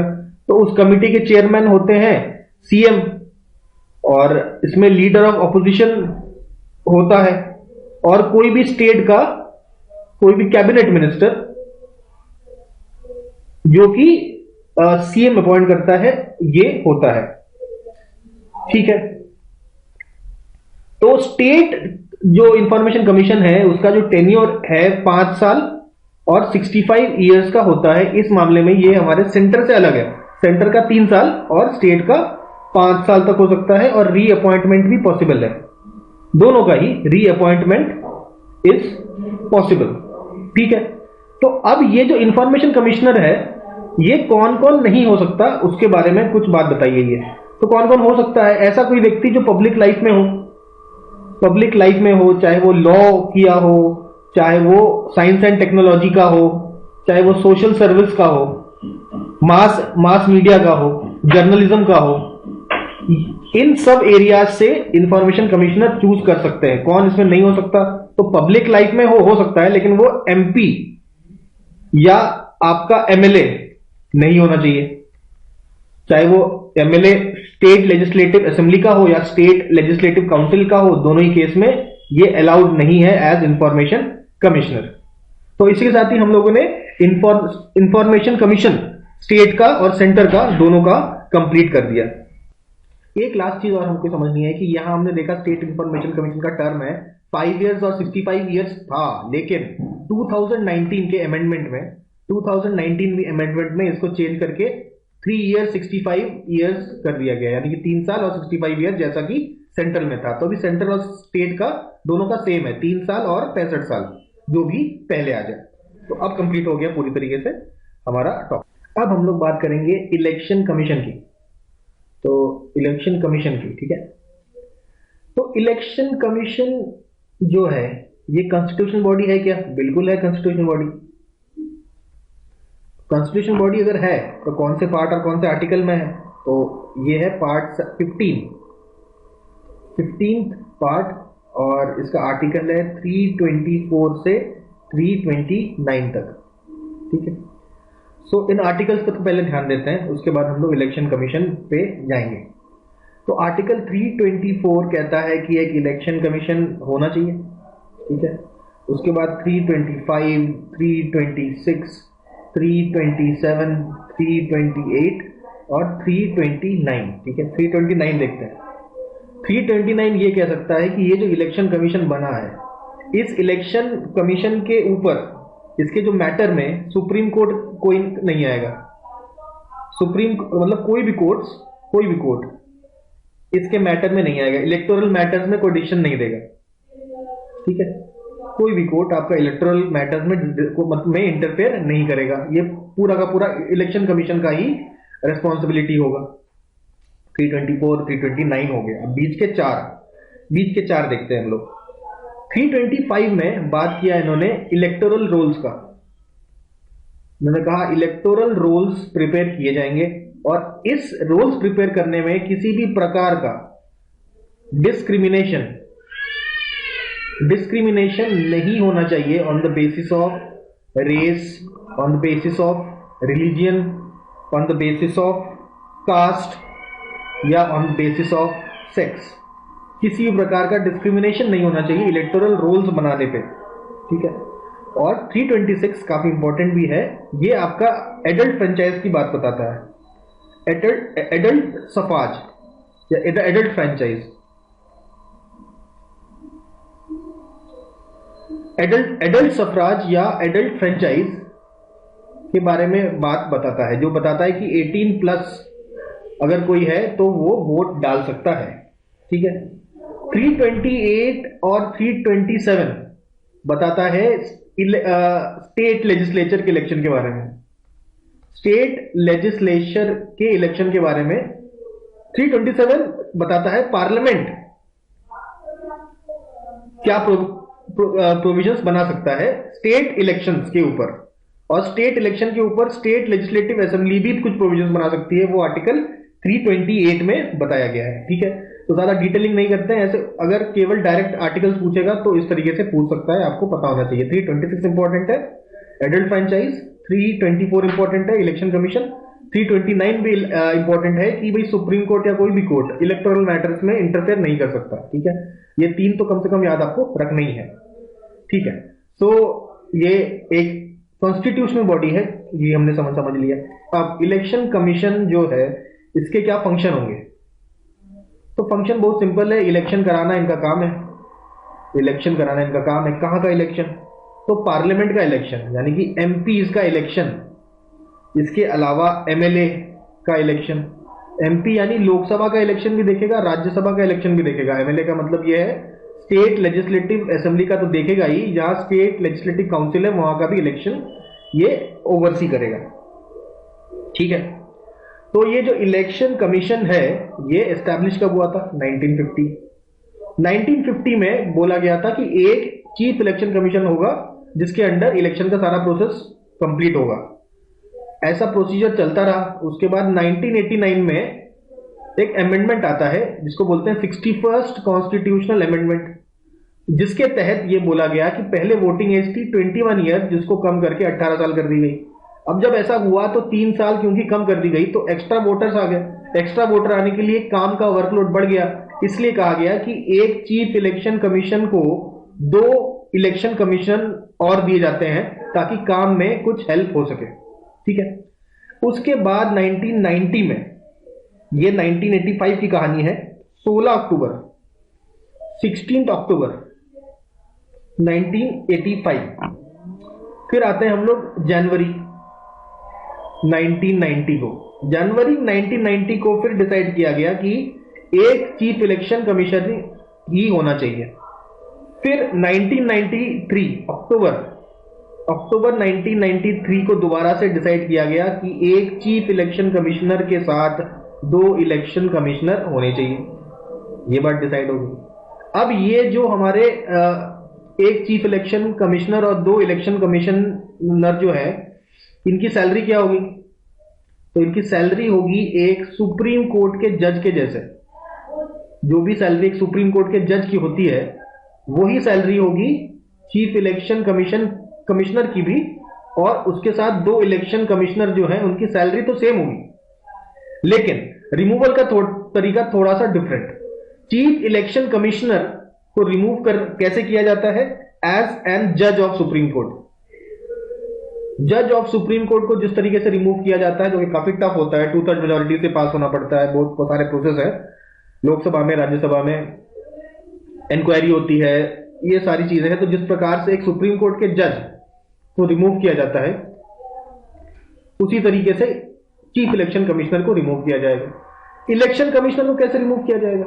तो इलेक्शन कमिश्नर को रिमूव करने के लिए अगर चीफ इलेक्शन कमीशन रेकमेंड कर दे प्रेसिडेंट को, तो इलेक्शन कमिश्नर को रिमूव किया जा सकता है।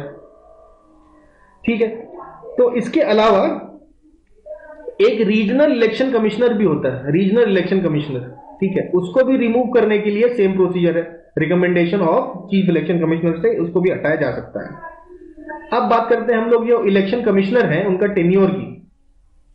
तो टेन्योर इनका होता है 5 साल या 65 साल, 6 साल या 65 ईयर्स, 6-65, या तो 6 साल या तो 65 साल, जो भी कम होगा।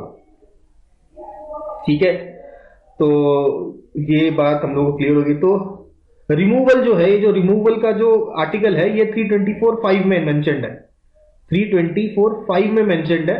और सुप्रीम कोर्ट के जज का रिमूवल 124 आर्टिकल में मेंशन्ड है। ठीक है, और ये 324(5) में मेंशन्ड है। ठीक है। अच्छा, एक 329A भी था, इसके बाद 329A भी था, उसको बाद में रिपेल कर दिया गया था भाई 44 कॉन्स्टिट्यूशनल अमेंडमेंट एक्ट, तो उसको हम लोग नहीं देखते हैं। अब ये इलेक्शन कमिश्नर के जो इंस्टीट्यूशन है, इस पे कुछ क्रिटिसिज्म्स भी हैं। कौन से क्रिटिसिज्म? सबसे पहला क्रिटिसिज्म है कि कोई भी क्वालिफिकेशन नहीं दिया गया है, कॉन्स्टिट्यूशन में कोई भी क्वालिफिकेशन नहीं दिया गया है। ठीक है, और कोई क्वालिफिकेशन नहीं दिया गया है, इसके साथ साथ कहा गया है कि फर्दर जो अपॉइंटमेंट है, मतलब गवर्नमेंट इनको दोबारा किसी भी गवर्नमेंट में ये काम कर सकते हैं, can be appointed by the government. इसको किसी गवर्नमेंट जॉब में भी अपॉइंट किया जा सकता है after removal from election commission. तो ये दो एक डिसीजन भी है इलेक्शन कमीशन के। तो ये कुछ बातें हम लोगों ने देखी। अब हम लोग कुछ और बातें देखते हैं। तो इन शॉर्ट हमको ये पता चला कि जो चीफ इलेक्शन कमीशन है, जो इलेक्शन कमिश्नर है और जो रीजनल कमिश्नर है, ठीक है, इन सब को प्रेसिडेंट अपॉइंट करता है। ठीक है, प्रेसिडेंट अपॉइंट करता है। और रीजनल कमिश्नर को अपॉइंट करने के लिए चीफ इलेक्शन कमिश्नर एडवाइस लेता है, प्रेसिडेंट एडवाइस लेते हैं चीफ इलेक्शन कमिश्नर का। ठीक है, ये हमको समझ में। अब आते हैं हम लोग स्टेट इलेक्शन कमीशन पे। तो स्टेट इलेक्शन कमीशन जो है, उसका जो अपॉइंटमेंट है वो गवर्नर करता है, और दिस इज टोटली इंडिपेंडेंट। ये पूरी तरीके से इंडिपेंडेंट है, इलेक्शन कमीशन ऑफ इंडिया से इंडिपेंडेंट है। मतलब आपस में कोई हायरार्की नहीं है। स्टेट इलेक्शन कमीशन बिल्कुल अलग है। और इसका काम क्या होता है? इसका काम होता है इलेक्शन कंडक्ट कराना। किसका? ये इलेक्शन कंडक्ट कराता है म्यूनिसिपैलिटी और पंचायत का। बाकी स्टेट लेजिस्लेचर और जो हमारा लोकसभा राज्यसभा का है, वो हमारा central election commission of India कराता है। ठीक है, तो ये हो गया। अब इसका कॉन्स्टिट्यूशनल बॉडी है क्या? बिल्कुल कॉन्स्टिट्यूशनल बॉडी है। इसको ऐड किया गया था by 73rd constitutional amendment act से पंचायत ऐड किए गए थे, और 74th कॉन्स्टिट्यूशनल अमेंडमेंट एक्ट से म्यूनिसिपैलिटीज। तो म्यूनिसिपैलिटीज और पंचायत का इलेक्शन कराने का काम दिया गया था स्टेट इलेक्शन कमीशन को। तो state election commission constitutional body बनती है कब? जब ये दो अमेंडमेंट्स आते हैं और पंचायत और म्यूनिसिपैलिटी का गठन होता है। उसके बाद स्टेट इलेक्शन कमीशन एक कॉन्स्टिट्यूशनल बॉडी बनता है। ठीक है, अब इसका रिमूवल स्टेट इलेक्शन कमीशन का रिमूवल होता है, जो कमिश्नर है उसका रिमूवल होता है एज अ हाई कोर्ट जज, हाई कोर्ट के जज की तरह रिमूवल होता है स्टेट इलेक्शन कमीशन का। ठीक है, तो अब बात करते हैं नोटिफिकेशन की। इलेक्शन जब भी आता है इसका नोटिफिकेशन दिया जाता है। तो notification of election of Lok Sabha, Rajya Sabha और स्टेट लेजिस्लेटिव असेंबली का या स्टेट लेजिस्लेटिव काउंसिल का। तो लोकसभा राज्यसभा का नोटिफिकेशन है वो प्रेसिडेंट के द्वारा दिया जाता है, और जो स्टेट लेजिस्लेटिव असेंबली और लेजिस्लेटिव काउंसिल का जो नोटिफिकेशन है वो दिया जाता है बाय गवर्नर। अब बात करते हैं हम लोग डिस्प्यूट की। जब भी कोई डिस्प्यूट अराइज होता है तो डिस्प्यूट का जो एडजुडिकेशन है वो करता है जुडिशरी, जुडिशरी के द्वारा होता है, जुडिशरी के द्वारा होता है इलेक्शन डिस्प्यूट्स। ठीक है, तो यहां हम देखते हैं कि जो इलेक्शन कमीशन है वो किस तरीके से काम करेगा। उसमें सुप्रीम कोर्ट या कोई भी कोर्ट का कोई दखल नहीं होना चाहिए, लेकिन अगर इलेक्शन में कोई डिस्प्यूट है तो उसमें जुडिशरी इन्वॉल्व हो जाती है। ठीक है, अब 25 जनवरी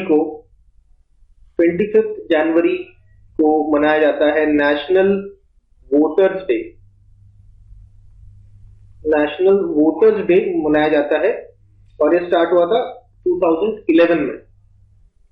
ठीक है, अच्छा एक और बात है कि कई बार हम लोग देखते हैं इलेक्शन का एक तरीका PRSSTV, proportional representation system with a single transferable vote. इसके मेथड को डिस्कस नहीं करते हैं, लेकिन एक सवाल कई बार पूछा जाता है ये इसका यूज क्या है। तो इसका यूज होता है रिप्रेजेंटेशन ऑफ माइनॉरिटीज। माइनॉरिटीज का रिप्रेजेंटेशन करने के लिए ये इलेक्शन का तरीका हो सकता है। कि वैसे नॉर्मल इलेक्शन के तरीके में आपका हमने देखा था पास द पोस्ट सिस्टम, उसमें भाई 50% वोट जिसको मिलता है वो इलेक्शन जीत जाता है, लेकिन इस वाले तरीके में ये सिस्टम नहीं होता। तो इसीलिए आपका जितना रिप्रेजेंटेशन है उसके हिसाब से ये आपका रिप्रेजेंटेशन करता है। जैसे आपका जैसे जो इलेक्शन आप बॉडी में आपका लेटर से 20% आपका वेट है, इसमें 80% दूसरे का है। तो जो बॉडी को ये बॉडी इलेक्ट करेगी उसमें 20% रिप्रेजेंटेशन हो जाएगा इन वोटर्स का। तो एक तरीके से माइनॉरिटी जो वोटर्स हैं उनको रिप्रेजेंट करता है। ठीक है, इसके ज्यादा डिटेल में नहीं आते, बस आपको यही रखना है PRSSTV जो है वो क्यों यूजफुल है for representation of the minorities. ठीक है, तो और एक चीज देखेंगे हम लोग यहाँ पे। तो इलेक्शन का जो इलेक्शन कमीशन ऑफ इंडिया का एक और पर्पस होता है कि इट रिकॉग्नाइज पॉलिटिकल पार्टीज का जो रिप्रेजेंटेशन है वो इलेक्शन कमीशन करती है, और इलेक्शन जो पॉलिटिकल पार्टीज हैं उनके जो सिंबल्स का इलेक्शन सिंबल्स होते हैं उसका भी डिस्ट्रीब्यूशन आपका इलेक्शन कमीशन भी करती है। और ये पावर कैसे मिलता है? By the election symbols act. Election symbols act of 1968 election commission को यह पावर देती है कि किसी पॉलिटिकल पार्टी को चूज करना और उसके जो इलेक्शन सिंबल को चूज करने का अधिकार देती है। ठीक है, अब हम लोग आते हैं अगले टॉपिक पे जो है डीलिमिटेशन कमीशन। तो डीलिमिटेशन कमीशन का काम क्या होता है कि हमारे जो हमारे कंट्री का जो एरिया है उसमें अलग अलग स्टेट्स हैं और यूनियन टेरिटरीज हैं। ठीक है, और जिसमें इलेक्शन होता है तो इलेक्शन में बाउंड्रीज बनती है कि कैसी बाउंड्री बनेगी। इलेक्शन की जो बाउंड्री होती है कॉन्स्टिट्यूएंसीज की वो बनाने का काम होता है डीलिमिटेशन कमीशन का। डीलिमिटेशन कमीशन का काम होता है ये करने का। ठीक है, तो डीलिमिटेशन कमीशन पढ़ेंगे हम लोग। डीलिमिटेशन कमीशन का दूसरा नाम है बाउंड्री कमीशन, क्योंकि कंस्टिट्यूएंसी जहां पे इलेक्शन होगा उसका बाउंड्री बनाने का काम होता है डीलिमिटेशन कमीशन का। ये पावर कौन देता है इन्हें? तो कॉन्स्टिट्यूशन देती है। कॉन्स्टिट्यूशन आर्टिकल 82 के तहत ये पावर डीलिमिटेशन कमीशन को देती है बाउंड्री बनाने का। ठीक है, तो अब हम लोग अब हम लोग आगे बात करते हैं कि ये जो डीलिमिटेशन काउंसिल है इसके मेंबर्स कौन से होते हैं। दैट इज दे आर, एक होते हैं रिटायर्ड सुप्रीम कोर्ट जज, सुप्रीम कोर्ट जज रिटायर्ड, एक होते हैं चीफ इलेक्शन कमीशन, और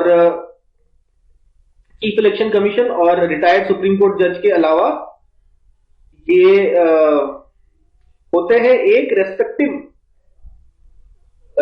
स्टेट इलेक्शन कमीशन। ठीक है, तो अभी क्या ये रेस्पेक्टिव स्टेट इलेक्शन कमीशन का मतलब क्या हुआ कि लेटर से गुजरात है, गुजरात में मुझे बाउंड्रीज बनानी है, तो एक सुप्रीम कोर्ट का जज होंगे रिटायर्ड, एक सीईसी होंगे, और गुजरात के स्टेट इलेक्शन कमिश्नर होंगे। तो ये तीन मिलके कमीशन इन तीनों से बना होगा जो कि ये बाउंड्री बनाएगा। ठीक है, तो डीलिमिटेशन काउंसिल को बाउंड्री बनाने को कौन बोलता है? Election commission of India delimitation commission को कहती है कि भाई आप बाउंड्री बना के दीजिए ताकि हम इलेक्शन मतलब कहां कहां कॉन्स्टिट्यूंसी कौन कौन का बॉर्डर कौन कौन सा होगा ये डिसाइड करने का काम होता है इनका। ठीक है, अब इन्होंने एक बार डिसीजन ले लिया, जो इन्होंने अगर डिसीजन एक बार ले लिया तो उसको चैलेंज नहीं कर सकते कोर्ट में। एक बार डिसीजन इनका ले लिया तो कोर्ट में चैलेंज नहीं हो सकता। अच्छा, ये डीलिमिटेशन कमीशन जो है बनाता कौन है? तो ये प्रेसिडेंट बनाता है। Delimitation commission is made by the president. तो यहां पे डीलिमिटेशन कमीशन की हमने सारी बातें कर ली है। ठीक है, अब हम लोग बात करेंगे पॉलिटिकल पार्टीज की। अब हम लोग पॉलिटिकल पार्टीज की बात करेंगे। एक चीज और याद रखनी है हमें डीलिमिटेशन कमीशन में कि कब कब हुआ था। तो डीलिमिटेशन कमीशन सबसे पहला हुआ था 1952 को, उसके बाद दूसरा हो गया था 1963 को, उसके बाद तीसरा हुआ था 10 साल बाद 1973 को, और चौथा हो गया था 2002 में। तो ये 4 बार डीलिमिटेशन हो चुका है, तो ये ध्यान में रखना है। सो अब बात करते हैं पॉलिटिकल पार्टीज की। पॉलिटिकल पार्टीज की बात करते हैं हम लोग। तो पॉलिटिकल पार्टीज क्या हमारे मेंशन्ड है ये कॉन्स्टिट्यूशन में, तो उसके बारे में बात करेंगे। उससे पहले ये जो पॉलिटिकल पार्टीज का जो कंसेप्ट है ये आया था भाई आर्टिकल 324 में, जहां पे इलेक्शन कमीशन है। तो इलेक्शन कमीशन और RPA 1951, representation of peoples act 1951 और आर्टिकल 324 को मिला के ये पॉलिटिकल पार्टीज का कंसेप्ट हम समझ पाएंगे। ठीक है, तो आरपीए के सेक्शन नंबर 29 ए के तहत हम लोग पॉलिटिकल पार्टी समझते हैं। ठीक है, अब किसी को भी पॉलिटिकल पार्टी बनना हो तो क्या करेगा? उसको लिखना पड़ेगा कि एप्लीकेशन लिखना पड़ेगा। किसको लिखना पड़ेगा? इलेक्शन कमीशन ऑफ इंडिया को लिखना पड़ेगा, और लिखना पड़ेगा 30 दिन के अंदर अंदर। पॉलिटिकल पार्टी जब आप स्टार्ट करते हो उसके अगले 30 दिन के अंदर आपको ये एप्लीकेशन जो है इलेक्शन कमीशन ऑफ इंडिया को पहुंचा देना है, तब आपका पार्टी रजिस्टर हो सकता है। अभी जो पॉलिटिकल पार्टीज होते हैं ये किसी भी डेमोक्रेसी में काफी इंपॉर्टेंट रोल रखते हैं। अलग अलग प्रकार के होते हैं, कुछ रेडिकल होते हैं, कुछ लिबरल होते हैं, कुछ कंजर्वेटिव होते हैं। ठीक है, लेकिन ऊपर से हम समझेंगे 3 प्रकार के हो सकते हैं पॉलिटिकल पार्टीज। एक होता है पॉलिटिकल सिस्टम, कोई भी पॉलिटिकल सिस्टम 3 प्रकार से समझ सकते हैं। एक होता है सिंगल पार्टी सिस्टम, उसमें एक ही पॉलिटिकल पार्टी होता है, जैसे कि यूएसएसआर। एक होता है 2 पार्टी सिस्टम। 2 पार्टी सिस्टम का आपका एग्जाम्पल है यूएसए, उसका यूएसएसआर था। ठीक है, और मल्टी पार्टी सिस्टम होता है। मल्टी पार्टी सिस्टम मतलब 2 से ज्यादा पार्टीज का सिस्टम होता है, जो कि हम लोग इंडिया में देखते हैं। तो इंडिया का पॉलिटिकल सिस्टम की अगर हम बात करें तो पहला पॉइंट तो बहुत क्लियर है कि ये एक मल्टी पार्टी सिस्टम है। दूसरा है कि इसमें एडल्ट फ्रेंचाइज है, एडल्ट फ्रेंचाइज हमने देखा। और उसके बाद तीसरा है कि ये सबसे ज्यादा पॉलिटिकल पार्टीज हमारे इंडिया में, largest number of political parties हमारे इंडिया में रहता है। ठीक है, उसके बाद एक ऑब्जर्वेशन है रजनी कोठारी का। रजनी कोठारी जी हैं, उनका एक ऑब्जर्वेशन हमें ध्यान में रखना है। इन्होंने कहा था कि इंडिया का जो पॉलिटिकल सिस्टम है that is one party dominance. Party dominance, उस समय कांग्रेस का रूल हुआ करता था, तो कांग्रेस का क्योंकि रूल हुआ करता था तो एक वो सबसे ज्यादा डोमिनेट करते थे, उस जमाने की बात है। तो रजनी कोठारी जी ने कहा था कि वन पार्टी डोमिनेंस है, और इसको दूसरा नाम भी दिया था इन्होंने कांग्रेस सिस्टम। कांग्रेस सिस्टम ही बोला था इंडिया के पॉलिटिकल सिस्टम को, ठीक है। तो इंडिया का जो पॉलिटिकल सिस्टम है उसमें पार्टीज जो है, पॉलिटिकल पार्टीज दो प्रकार की मेनली हम लोग समझ सकते हैं। एक है भाई नेशनल पार्टी, एक होता है स्टेट पार्टी, और दूसरे कई पार्टीज भी है जो नेशनल पार्टी स्टेट पार्टी दोनों नहीं है। लेकिन इलेक्शन कमीशन दो टाइप की पार्टीज चिन्हित करती हैं, एक है नेशनल पार्टीज और एक है स्टेट पार्टीज, और सबका कुछ ना कुछ कंडीशन होता है। नेशनल पार्टीज का कुछ कंडीशन है और स्टेट पार्टी बनने का भी कुछ कंडीशन है। तो उन कंडीशंस को हम लोग अभी देखते हैं, ठीक है। स्टार्ट करते हैं हम लोग नेशनल पार्टी से। नेशनल पार्टीज बनने के लिए हमको क्या चाहिए? तो सबसे पहला कंडीशन है जो चाहिए, ठीक है। तीन कंडीशन में से कोई भी एक कंडीशन अगर सेटिस्फाई कर जाता है तो हम कह देते हैं पॉलिटिकल पार्टी एक नेशनल पार्टी है। सबसे पहला कंडीशन क्या है कि उनको 6% वोट मिल रहे हो। इलेक्शन तो दो प्रकार के होते हैं, लोकसभा इलेक्शन और आपका assembly election, state legislative assembly का इलेक्शन होता है। तो इन दोनों में से किसी में भी अगर आप 6% वोट्स ले आते हैं, ठीक है।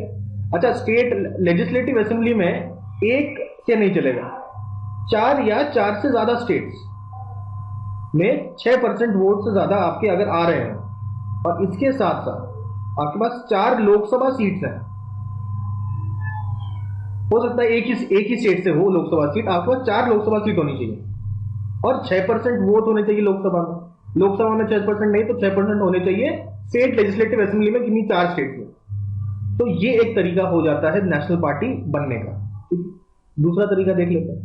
दूसरा तरीका है कि आपके पास भाई वोट परसेंटेज इतना नहीं आ रहा है, लेकिन आप कह रहे हैं मेरे पास 2% सीट्स हैं। आपके पास लोकसभा की 2% अगर सीट्स हो जाती हैं, और वो भी किन्हीं 3 स्टेट्स में, तब भी हम कह सकते हैं कि आप एक नेशनल पार्टी है। ये सीट्स के आधार पर, ठीक है, ये वोटिंग परसेंटेज के आधार पर, जिसमें सीट्स भी आपको चाहिए। एक तीसरा एक और क्राइटेरिया है, अगर आप कोई स्टेट पार्टी है किन्हीं 4 स्टेट्स में, किन्हीं 4 स्टेट्स में आपको स्टेट पार्टी का अगर दर्जा मिला हुआ है तो भी आप एक नेशनल पार्टी हो जाएंगे, ठीक है। अभी यहां पे दो चीजें समझनी है, कितने 2023 को कितने हमारे पास नेशनल पार्टीज हैं, तो 6 नेशनल पार्टीज हैं। और दूसरी चीज हम समझेंगे कि भाई स्टेट पार्टी कैसे डिक्लेयर होती है, ठीक है। सबसे पहले देख लेते हैं कौन कौन से हमारे पास नेशनल पार्टीज हैं, और उनके डेट ऑफ एस्टेब्लिशमेंट भी पूछ सकता है। तो सबसे पहला है इंडियन नेशनल कांग्रेस, ये हम लोग सब जानते हैं 1885 को हुआ था, एओ ह्यूम द्वारा, ये सब हिस्ट्री में देखेंगे, ठीक है। नेक्स्ट है सीपीआई, सीपीआईएम, ये 1964 को नेशनल पार्टी बनती है, सेकंड नंबर की। This is the first, this is the second. तीसरे नंबर की जो नेशनल पार्टी है दैट इज बीजेपी। बीजेपी हमारी तीसरे नंबर की नेशनल पार्टी है जो 1980s में बनती है। इसके अलावा जो चौथी नेशनल पार्टी है दैट इज बीएसपी। बीएसपी हमारी 4th नेशनल पार्टी बन जाती है, ये बनती है 1984 को। और उसके बाद नेक्स्ट है आम आदमी पार्टी। आम आदमी पार्टी को दर्जा मिलता है नेशनल पार्टी का कब? 2012 में। 2012 में आम आदमी पार्टी को दर्जा मिलता है एक नेशनल पार्टी का। और छठा नंबर आता है एनपीपी का, नेशनल पीपल्स पार्टी। इसको दर्जा मिलता है 2013 में। तो टोटल 6 नेशनल पार्टी है हमारे पास इस समय इंडिया में, ठीक है। इनके डेट्स भी ध्यान में रखना है, मैच द फॉलोइंग में पूछ सकता है। अब स्टेट पार्टी की बात करते हैं। स्टेट पार्टी बनने के कितने तरीके हैं ये समझते हैं। तो स्टेट पार्टी बनने का सबसे पहला तरीका वोटों के आधार पर। तो अगर आपको 6% वोट मिल रहे हैं, स्टेट लेजिस्लेटिव असेंबली में अगर आपको 6% वोट मिलते हैं, और उस पर्टिकुलर स्टेट में आपको 2 सीट मिल जाती है, स्टेट लेजिस्लेटिव असेंबली की 2 सीट्स आपको मिल जाती हैं, और 6% वोट आपको अगर मिलता है तो वोट परसेंट के आधार पर आपको स्टेट पार्टी का दर्जा मिल जाता है। ठीक है। अच्छा, इसका एक और पावर प्रावधान है, आपको लेजिस्लेटिव असेंबली की वोटिंग में नहीं मिला, लेकिन आपको 6% वोट मिल जाता है लोकसभा इलेक्शन में।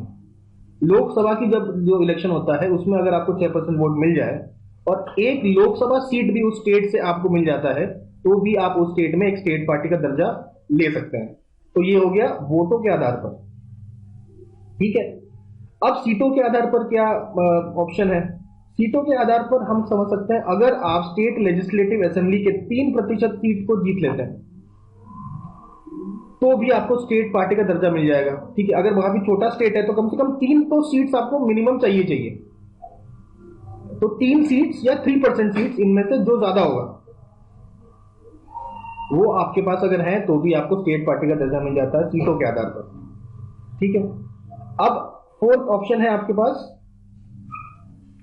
केवल वोटों के आधार पर हम कहें कि भाई 6% सीट्स में आपको सीटें चाहिए कुछ, लेकिन अगर आप 8% वोट ले आते हैं किसी भी लोकसभा इलेक्शन में तो आप ऑटोमेटिकली एक स्टेट पार्टी बन जाएंगे। ये वाला जो क्राइटेरिया 8% लोकसभा वोट्स का, ये वोट्स का क्राइटेरिया है, तो ये 2011 में ऐड किया था इलेक्शन कमीशन ने।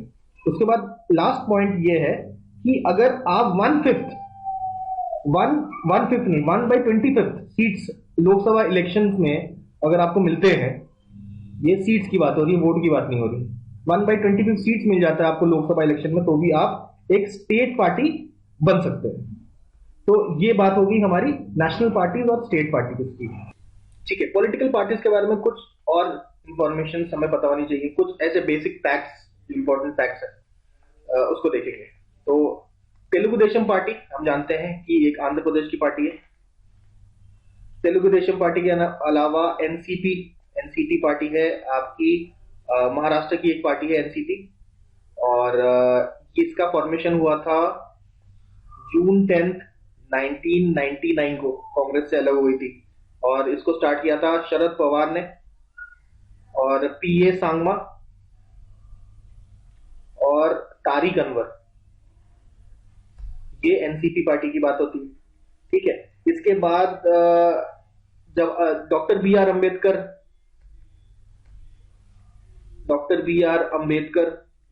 के द्वारा स्टार्ट की गई पार्टीज के नाम आपको पता होने चाहिए। सबसे पहला है independent labour party, ILP, second number पे है, और इसको चालू किया था 1936 में डॉक्टर बी आर अंबेडकर ने। इसके अलावा समता सैनिक दल और इंडिपेंडेंट पार्टी और शेड्यूल कास्ट फेडरेशन, तो ये 4 पार्टीज हमें पता होनी चाहिए। फिर से एक बार देखेंगे, independent labour party, Samata Sainik Dal, independent party और शेड्यूल कास्ट फेडरेशन, ये 4 parties doctor B R Ambedkar ने स्टार्ट किया था। ठीक है। उसके बाद भारतीय जनसंघ किसने स्टार्ट किया था? तो ये श्यामा प्रसाद मुखर्जी ने स्टार्ट किया था। यही भारतीय संघ बाद में बीजेपी में कन्वर्ट हो जाता है और बीजेपी के सबसे पहले प्रेसिडेंट बनते हैं अटल बिहारी वाजपेयी। ठीक है। ये जनसंघ बीजेपी की बात समझी हमने। इसके बाद एक और पार्टी इंपॉर्टेंट है, that is workers peasant party. तो वर्कर पीजेंट पार्टी आपका नवंबर 1, 1925 को स्टार्ट किया गया था, और ये किसके अंडर था? ये इंडियन नेशनल कांग्रेस के अंडर काम करता था। वर्कर्स पीजेंट पार्टी, जिसको स्टार्ट किया था किसने? काजी नजरुल इस्लाम ने। काजी नजरुल इस्लाम, हेमंत सरकार, शमसुद्दीन हुसैन और कुतुबुद्दीन अहमद। ठीक है। ये इन्होंने स्टार्ट किया था वर्कर्स एंड पीजेंट्स पार्टी। ठीक है। अब आते हैं हम लोग CPI, communist party of India. Communist party of India सबसे पहले 1920 में स्टार्ट हुआ था, इंडिया में नहीं हुआ था, ये एस्टैब्लिश हुआ था ताशकंद में। ताशकंद में इनको स्टार्ट किया था किसने? एमएन रॉय ने। एमएन रॉय के अलावा अबानी मुखर्जी, इसके अलावा और भी कुछ लीडर्स थे इनके अलावा, जिन्होंने सीपीआई 1920 में चालू किया था, ये ताशकंद में। फिर इंडिया में सीपीआई स्टार्ट हो गया था अराउंड 1925 में, इंडिया में स्टार्ट किया गया था 1925 में। ठीक है। तो ये सीपीआई चलता है और इसके अंदर स्प्लिट हो जाता है सीपीआई और सीपीआईएम में, सीपीआई मार्क्सिस्ट और सीपीआई में। ये सीपीआई मार्क्सिस्ट बनती है 1964 में, जो कि हम लोग ने नेशनल पार्टी में देखा, ठीक है। उसके बाद समाजवादी पार्टी किसने स्टार्ट करी? तो ये मुलायम सिंह यादव ने स्टार्ट की थी, ठीक है। तो ये हम लोगों ने बात करी पॉलिटिकल पार्टीज के बारे में, जो इंपॉर्टेंट पॉलिटिकल पार्टीज हम लोगों को पता होना चाहिए, ठीक है। अब कुछ इंपॉर्टेंट बात करते हैं हम लोग इलेक्शन से रिलेटेड। तो भाई इलेक्शन से रिलेटेड पोस्टल बैलेट्स के बारे में बात करते हैं। पोस्टल बैलेट्स वो होते हैं कि नॉर्मली हम लोगों को जाके अपना वोट डालना पड़ता है, लेकिन पोस्ट के थ्रू भी कुछ लोग डाल सकते हैं अपना वोट। कौन कौन डाल सकते हैं? जो रिमोटली कहीं काम कर रहे हो, गवर्नमेंट एम्प्लॉइज हो लेकिन रिमोटली काम कर रहे हो, जहां पे उनका इलेक्टोरल रोल बना है, वहां पे वो आ नहीं सकते because of some government duty. तो उस गवर्नमेंट सर्वेंट को और उनकी जो स्पाउस है, उनको ये अधिकार मिलता है पोस्टल बैलेट का। इसके अलावा इंडियन आर्मी, नेवी और एयरफोर्स के जो लोग ड्यूटी पे हैं उनको भी मिलता है। इसके अलावा प्रेसिडेंट को मिलता है, वाइस प्रेसिडेंट को मिलता है, गवर्नर को मिलता है, और इसके अलावा कैबिनेट मिनिस्टर्स को मिलता है, स्पीकर को मिलता है, और वो भी जो वो गवर्नमेंट ऑफिसर्स जो कि पोल ड्यूटी पे है उनको भी मिलता है, गिवन कि ये सारे लोग अप्लाई करें। इलेक्शन कमीशन को अप्लाई करना पड़ेगा। अगर आपने अप्लाई किया तो पोस्टल बैलेट की फैसिलिटी मिलती है। एक चीज और काफी इंटरेस्टिंग है कि जब भी इलेक्शन का जो वोट्स की काउंटिंग होती है, तो सबसे पहले काउंटिंग किसकी होती है? पोस्टल बैलेट्स की। पोस्टल बैलेट्स के बाद सेकंड काउंटिंग होती है ईवीएम की। तो सबसे पहले जो रुझान आते हैं चुनाव के, वो हमेशा पोस्टल बैलेट्स के काउंटिंग के बाद ही हमको पता चलता है। एक और चीज यहाँ पे हम देखेंगे कि what are political electoral bonds. Electoral bonds क्या होता है उसके बारे में समझेंगे, ठीक है। तो इलेक्टोरल बॉन्ड्स कौन सा क्या होता है? तो अगर आपसे पूछे तो आप कहेंगे दीज आर फाइनेंशियल इंस्ट्रूमेंट्स। एक फाइनेंशियल इंस्ट्रूमेंट है, इसलिए ताकि हम पॉलिटिकल पार्टीज को डोनेशन दे सकें, ठीक है। पॉलिटिकल पार्टीज को डोनेशन देने के लिए एक फाइनेंशियल इंस्ट्रूमेंट है इलेक्टोरल बॉन्ड। इसे इशू कौन करता है? तो एसबीआई बैंक इसे इशू करती है, ठीक है। इसकी वैलिडिटी कितनी होती है पूछेंगे तो आप बोलेंगे 15 दिन की वैलिडिटी होती है। 15 डेज का इसका वैलिडिटी होती है from the date of issue. Issuing date से 15 दिन तक इसकी वैल्यू होती है।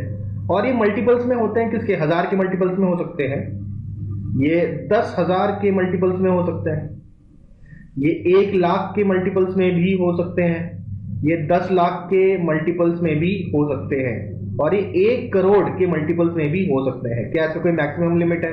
तो इसका है नो मैक्सिमम लिमिट। कोई भी इसकी मैक्सिमम लिमिट नहीं होती है, ठीक है। ये किनको दिया जा सकता है? तो पॉलिटिकल पार्टीज को दिया जा सकता है, जैसे कि हमने कहा यहाँ पे पॉलिटिकल पार्टीज। अब पॉलिटिकल पार्टीज का क्या मतलब है? वो सारे पार्टीज जो सेक्शन 29A आरपीए एक्ट 1951 के तहत एनरोल्ड है, ठीक है। और उनको कम से कम 1% से तो ज्यादा ही वोट मिले हों, 1% से ज्यादा वोट कम से कम उनको मिले होने चाहिए। तो ऐसे पॉलिटिकल पार्टीज को इलेक्टोरल बॉन्ड्स के थ्रू पैसा ट्रांसफर किया जा सकता है, ठीक है। अब हम लोग बात करते हैं पॉलिटिकल सिंबल्स की। भाई अलग अलग पार्टीज के अलग अलग सिंबल होते हैं, तो सिंबल्स किस तरीके से डिस्ट्रीब्यूट होते हैं ये देखते हैं हम लोग, ठीक है। तो कोई भी अगर आप पॉलिटिकल पार्टी हैं तो आपको election commission of India option देता है 3 सिंबल्स चूज करके देने होते हैं किसी की पॉलिटिकल पार्टीज को। ये सिंबल चूज करते हैं इलेक्शन कमीशन ऑफ इंडिया के फ्री सिंबल्स होते हैं कुछ। फ्री सिंबल्स में से आप कोई भी चूज कर सकते हैं, ठीक है। और इनमें से कोई एक आपको one given to the political party, कोई भी एक पॉलिटिकल पार्टी को दे दिया जाता है, ठीक है। और किसको दिया जाएगा? वो first come first serve basis पे होगा। जो पॉलिटिकल पार्टी पहले आती है उसको पहले दिया जाएगा, और जो बाद में आती है उसको बाद में दिया जाएगा, ठीक है। ये बात तो हो गई। अब एक चीज और, अगर बाई चांस हमारे पास एक बड़ी पार्टी है और बड़ी पार्टी के अंदर टूट के 2 पार्टीज हो जाती हैं, 1 और 2, तो आपका इसका तो एक कोई सिंबल होगा, तो ये वाला सिंबल किसको जाएगा? पार्टी 2 को जाएगा या पार्टी 1 को जाएगा? तो ये जो डिसीजन है, ये डिसीजन लेने का काम होता है इलेक्शन कमीशन ऑफ इंडिया का, और वो जो डिसाइड कर देगा वो सबके लिए बाइंडिंग हो जाएगा, वो सबके लिए बाइंडिंग हो जाएगा इनका डिसीजन, इलेक्शन कमीशन का डिसीजन विल बी बाइंडिंग। तो यहां पे हमने इलेक्टोरल सिंबल की बात की। एक चीज और, ये किसी भी हालत में कोई भी ऐसा सिंबल ना हो जो एक किसी रिलीजियस आइडेंटिटी को डिनोट करे। कोई भी रिलीजियस सिंबल का इस्तेमाल हम लोग नहीं कर सकते एज पॉलिटिकल पार्टी का सिंबल, ठीक है। एक इंपॉर्टेंट नोट यहां पे हम लोग लिख सकते हैं कि अच्छा, पार्टी को रजिस्टर करना हो, पॉलिटिकल पार्टी को, तो इलेक्शन कमीशन ऑफ इंडिया से रजिस्टर कर सकता है, लेकिन किसी भी पॉलिटी को अगर डी रजिस्टर करना हो तो क्या इलेक्शन कमीशन किसी पॉलिटिकल पार्टी को डी रजिस्टर कर सकती है? तो इलेक्शन कमीशन ऑफ इंडिया को कोई पावर नहीं है, किसी पॉलिटिकल पार्टी को डी रजिस्टर करने का कोई पावर इलेक्शन कमीशन के पास नहीं है। तो ये एक चीज हम लोगों को ध्यान में रखनी पड़ती है, ठीक है। अब लास्ट कुछ पॉइंट्स देखेंगे हम लोग। तो 9th शेड्यूल कौन से पीएम के टाइम पे आया था? जवाहरलाल नेहरू के टाइम पे 9th शेड्यूल लाया गया था, ठीक है। अब एक और पॉइंट यहां पे आप देखिए, एक है भू पुरातन मूवमेंट। भू पुरातन मूवमेंट जो है किसके द्वारा स्टार्ट किया गया है? बाई VKMU, भारतीय खेत मजदूर यूनियन। ये कहां का है? आंध्रा का है, आंध्र प्रदेश का ये है। भू पुरातन मूवमेंट में, भू पुरातन मूवमेंट, इसमें लैंडलेस जो लेबरर्स हैं उनको दिया जाएगा लैंड, बस यही है, इसमें ज्यादा अब इसमें और नहीं देखना। एक इंपॉर्टेंट टॉपिक, सबसे इंपॉर्टेंट है, one of the most important topic है, वो 10th शेड्यूल। 10th शेड्यूल के बारे में कुछ चीजें पता होनी चाहिए। तो एंटी डिफेक्शन देखेंगे। एंटी डिफेक्शन में ये होता था कि भाई आप एक पॉलिटिकल पार्टी है, पॉलिटिकल पार्टी ने लेटर से अराउंड 60 सीट जीत के ले गए, और जीतने के बाद इन्होंने सरकार बना दी लेटर से स्टेट में, और सरकार बनाने के बाद कुछ लोग यहां से हट के लेटर से 10 लोग दूसरे पॉलिटिकल पार्टी को ज्वाइन कर लेते हैं। तो दूसरे पॉलिटिकल पार्टी को जब ज्वाइन कर लेते हैं तो इनकी सरकार गिर जाती है, लेटर से मेजोरिटी लूज कर जाते हैं। तो इस प्रकार से जब एक पॉलिटिकल पार्टी से दूसरे पॉलिटिकल पार्टी में शिफ्ट हो जाते हैं तो इसको बोलते थे डिफेक्शन। तो इसी को रोकने के लिए, अब ऐसा हो जाता दोबारा इलेक्शन कराना पड़ेगा, और हॉर्स ट्रेडिंग होती थी, तो ये एक प्रकार का बहुत बड़ा करप्शन होता था। तो इसको हटाने के लिए 52nd का कॉन्स्टिट्यूशनल अमेंडमेंट आता है। कब आता है? 1985 को आता है, ठीक है। अब 5 फरवरी 1985 को ये आता है, और ये इफेक्ट में आता है with effect from 1 March of 1985। ये इफेक्ट में आ जाता है, और इफेक्ट में आने के बाद ये कहता है कि किसी भी हालत में इस प्रकार का डिफेक्शन नहीं हो सकता जब तक ये डिफेक्शन अगर बड़ा है। ये लेटर से कि पार्टी 100 की है, ठीक है, लेकिन अगर 70 लोग अलग होना चाहें कि भाई हम 70 लोग अलग हो रहे हैं, या बड़ा कोई चंक अलग हो रहा है और कह रहा है कि मैं नया पॉलिटिकल पार्टी बनाना चाहता हूं, तो वो पॉसिबल है। अगर बड़ा चंक पार्टी का निकल एक नया पार्टी बनाता है तो वो अलाउड है। लेकिन अगर इस पार्टी से कोई 1 आदमी, 2 आदमी, 3 आदमी, ऐसे कम स्ट्रेंथ में अगर आप अलग होकर दूसरा पार्टी ज्वाइन करना चाहते हैं तो फिर आपको पार्टी छोड़नी पड़ेगी, और अपना जो सीट है जो आपने इलेक्शन में जीता है उसको भी छोड़ना पड़ेगा, फिर आप फ्री हैं जाने के लिए। तो ऐसे एंटी डिफेक्शन लॉ बनाया गया था। क्या एंटी डिफेक्शन लॉ 1985 को ही आया? क्या किसी स्टेट में इससे पहले नहीं था? बिल्कुल था।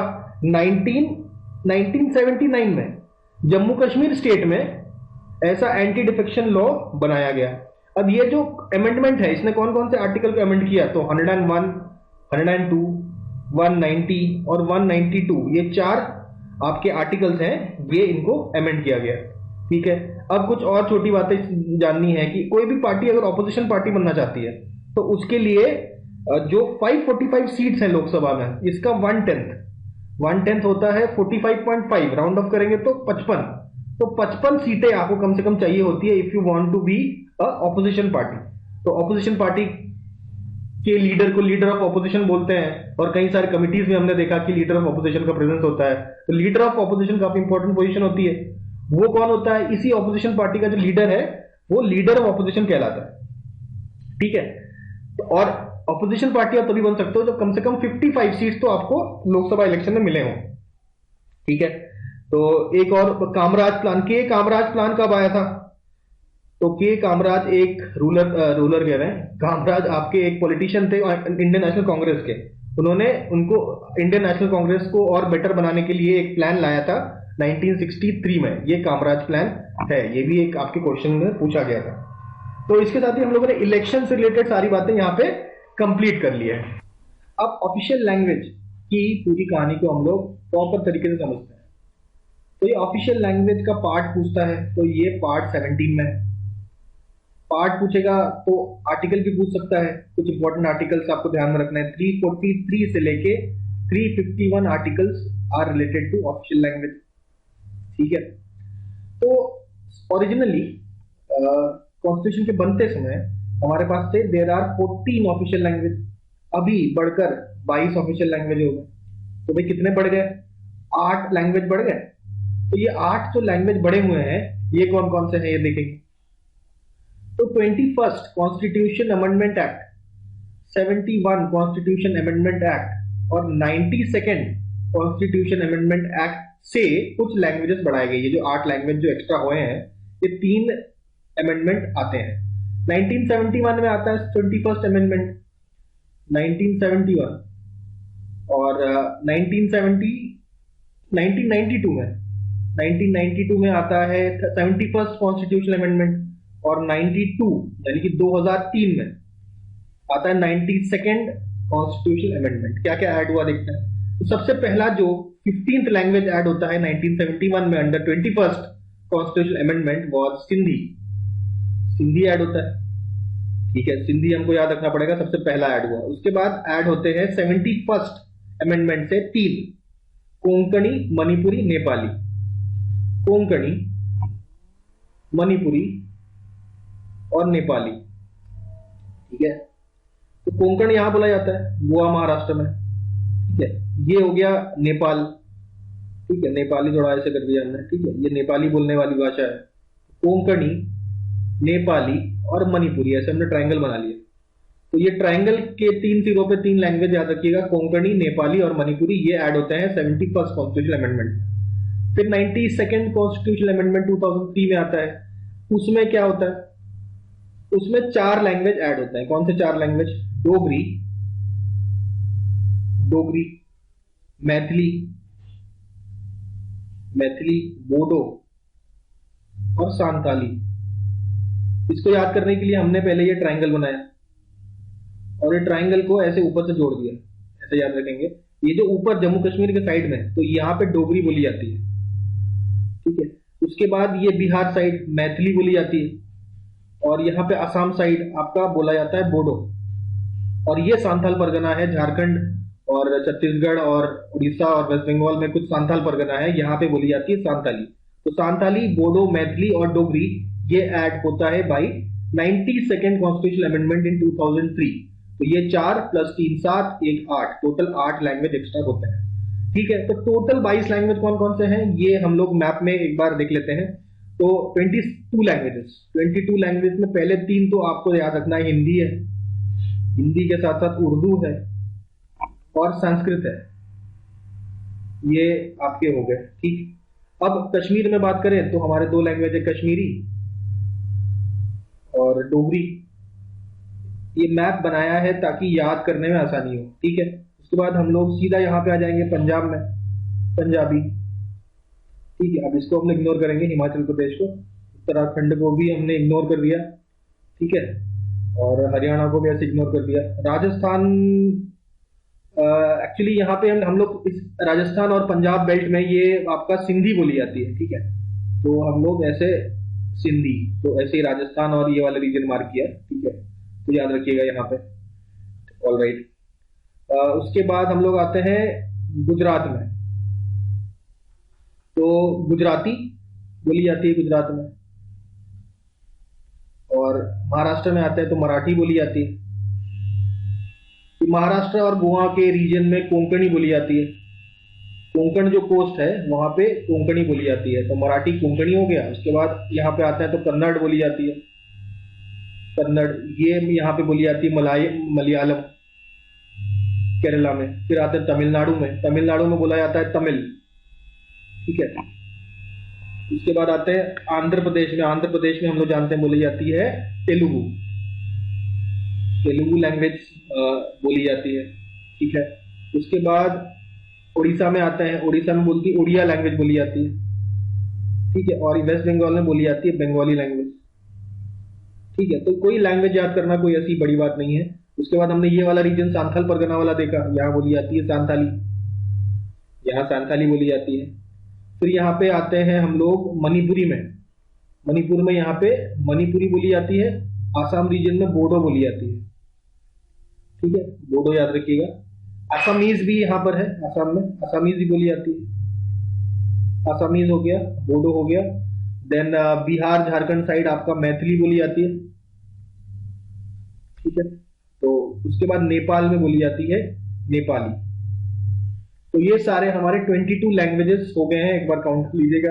आई होप 22 हुए होंगे। तो 1 2 3 4 5 6 7 8 9 10 11 12 13 14 15 16 17 18 19 20 21 22, बिल्कुल 22 लैंग्वेजेस हम लोगों ने यहाँ पे डिस्कस कर लिया। अब आर्टिकल्स देख लेते हैं भाई। आर्टिकल्स हमारे कितने हैं? 343 से 351। तो जो ऑफिशियल लैंग्वेज को 4 पार्ट में तोड़ा। सबसे पहला पार्ट देखिए, यूनियन के बारे में बताया गया। यूनियन के बारे में हमको 2 आर्टिकल्स बताते हैं। कौन से? 343 और 344। क्या बोलता है? 343 बोलता है कि यूनियन का ऑफिशियल लैंग्वेज क्या होगा, यूनियन का ऑफिशियल लैंग्वेज क्या होगा। 344 कहता है कि कमिटीज बना सकते हैं, कमिटीज बनाया जा सकता है ऑफिशियल लैंग्वेज के लिए, ठीक है, ये बोला गया। तो कोई कमिटी क्या ऑफिशियल लैंग्वेज के लिए बना है? बिल्कुल बना है। तो जो कमिटी ऑफिशियल लैंग्वेज के लिए बना है उसको बोलते हैं हम लोग बीजी खेर कमेटी। बीजी खेर कमेटी बनाई गई। किसने बनाया बीजी खेर कमेटी? उस समय के राष्ट्रपति डॉक्टर राजेंद्र प्रसाद जी ने बनाया BG Kher committee on official language, ठीक है। इन्होंने अपनी रिपोर्ट सबमिट करी 1956 को। और ये जो रिपोर्ट है इसको रिवाइज किया किसने? एक पार्लियामेंट्री कमेटी बनाई गई under the chairmanship of Govind Vallabh Pant. उन्होंने इसको रिवाइज किया, मतलब रिव्यू किया, रिवाइज नहीं रिव्यू किया, ठीक है। ये हो गया यूनियन के 2 आर्टिकल्स। नेक्स्ट हमारा ऑफिशियल लैंग्वेज के आर्टिकल्स डिवाइड होते हैं। अब बात करते हैं हम लोग स्टेट की। तो इसमें सबसे पहला आर्टिकल है 345।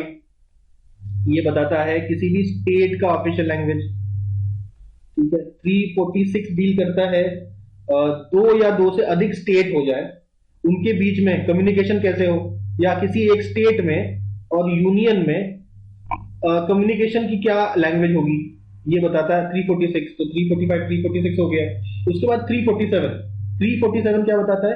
347 बताता है कि किसी स्टेट के किसी एक पार्ट में क्या लैंग्वेज क्या ऑफिशियल लैंग्वेज होगा, ये निर्धारण स्टेट कर सकता है, ठीक है।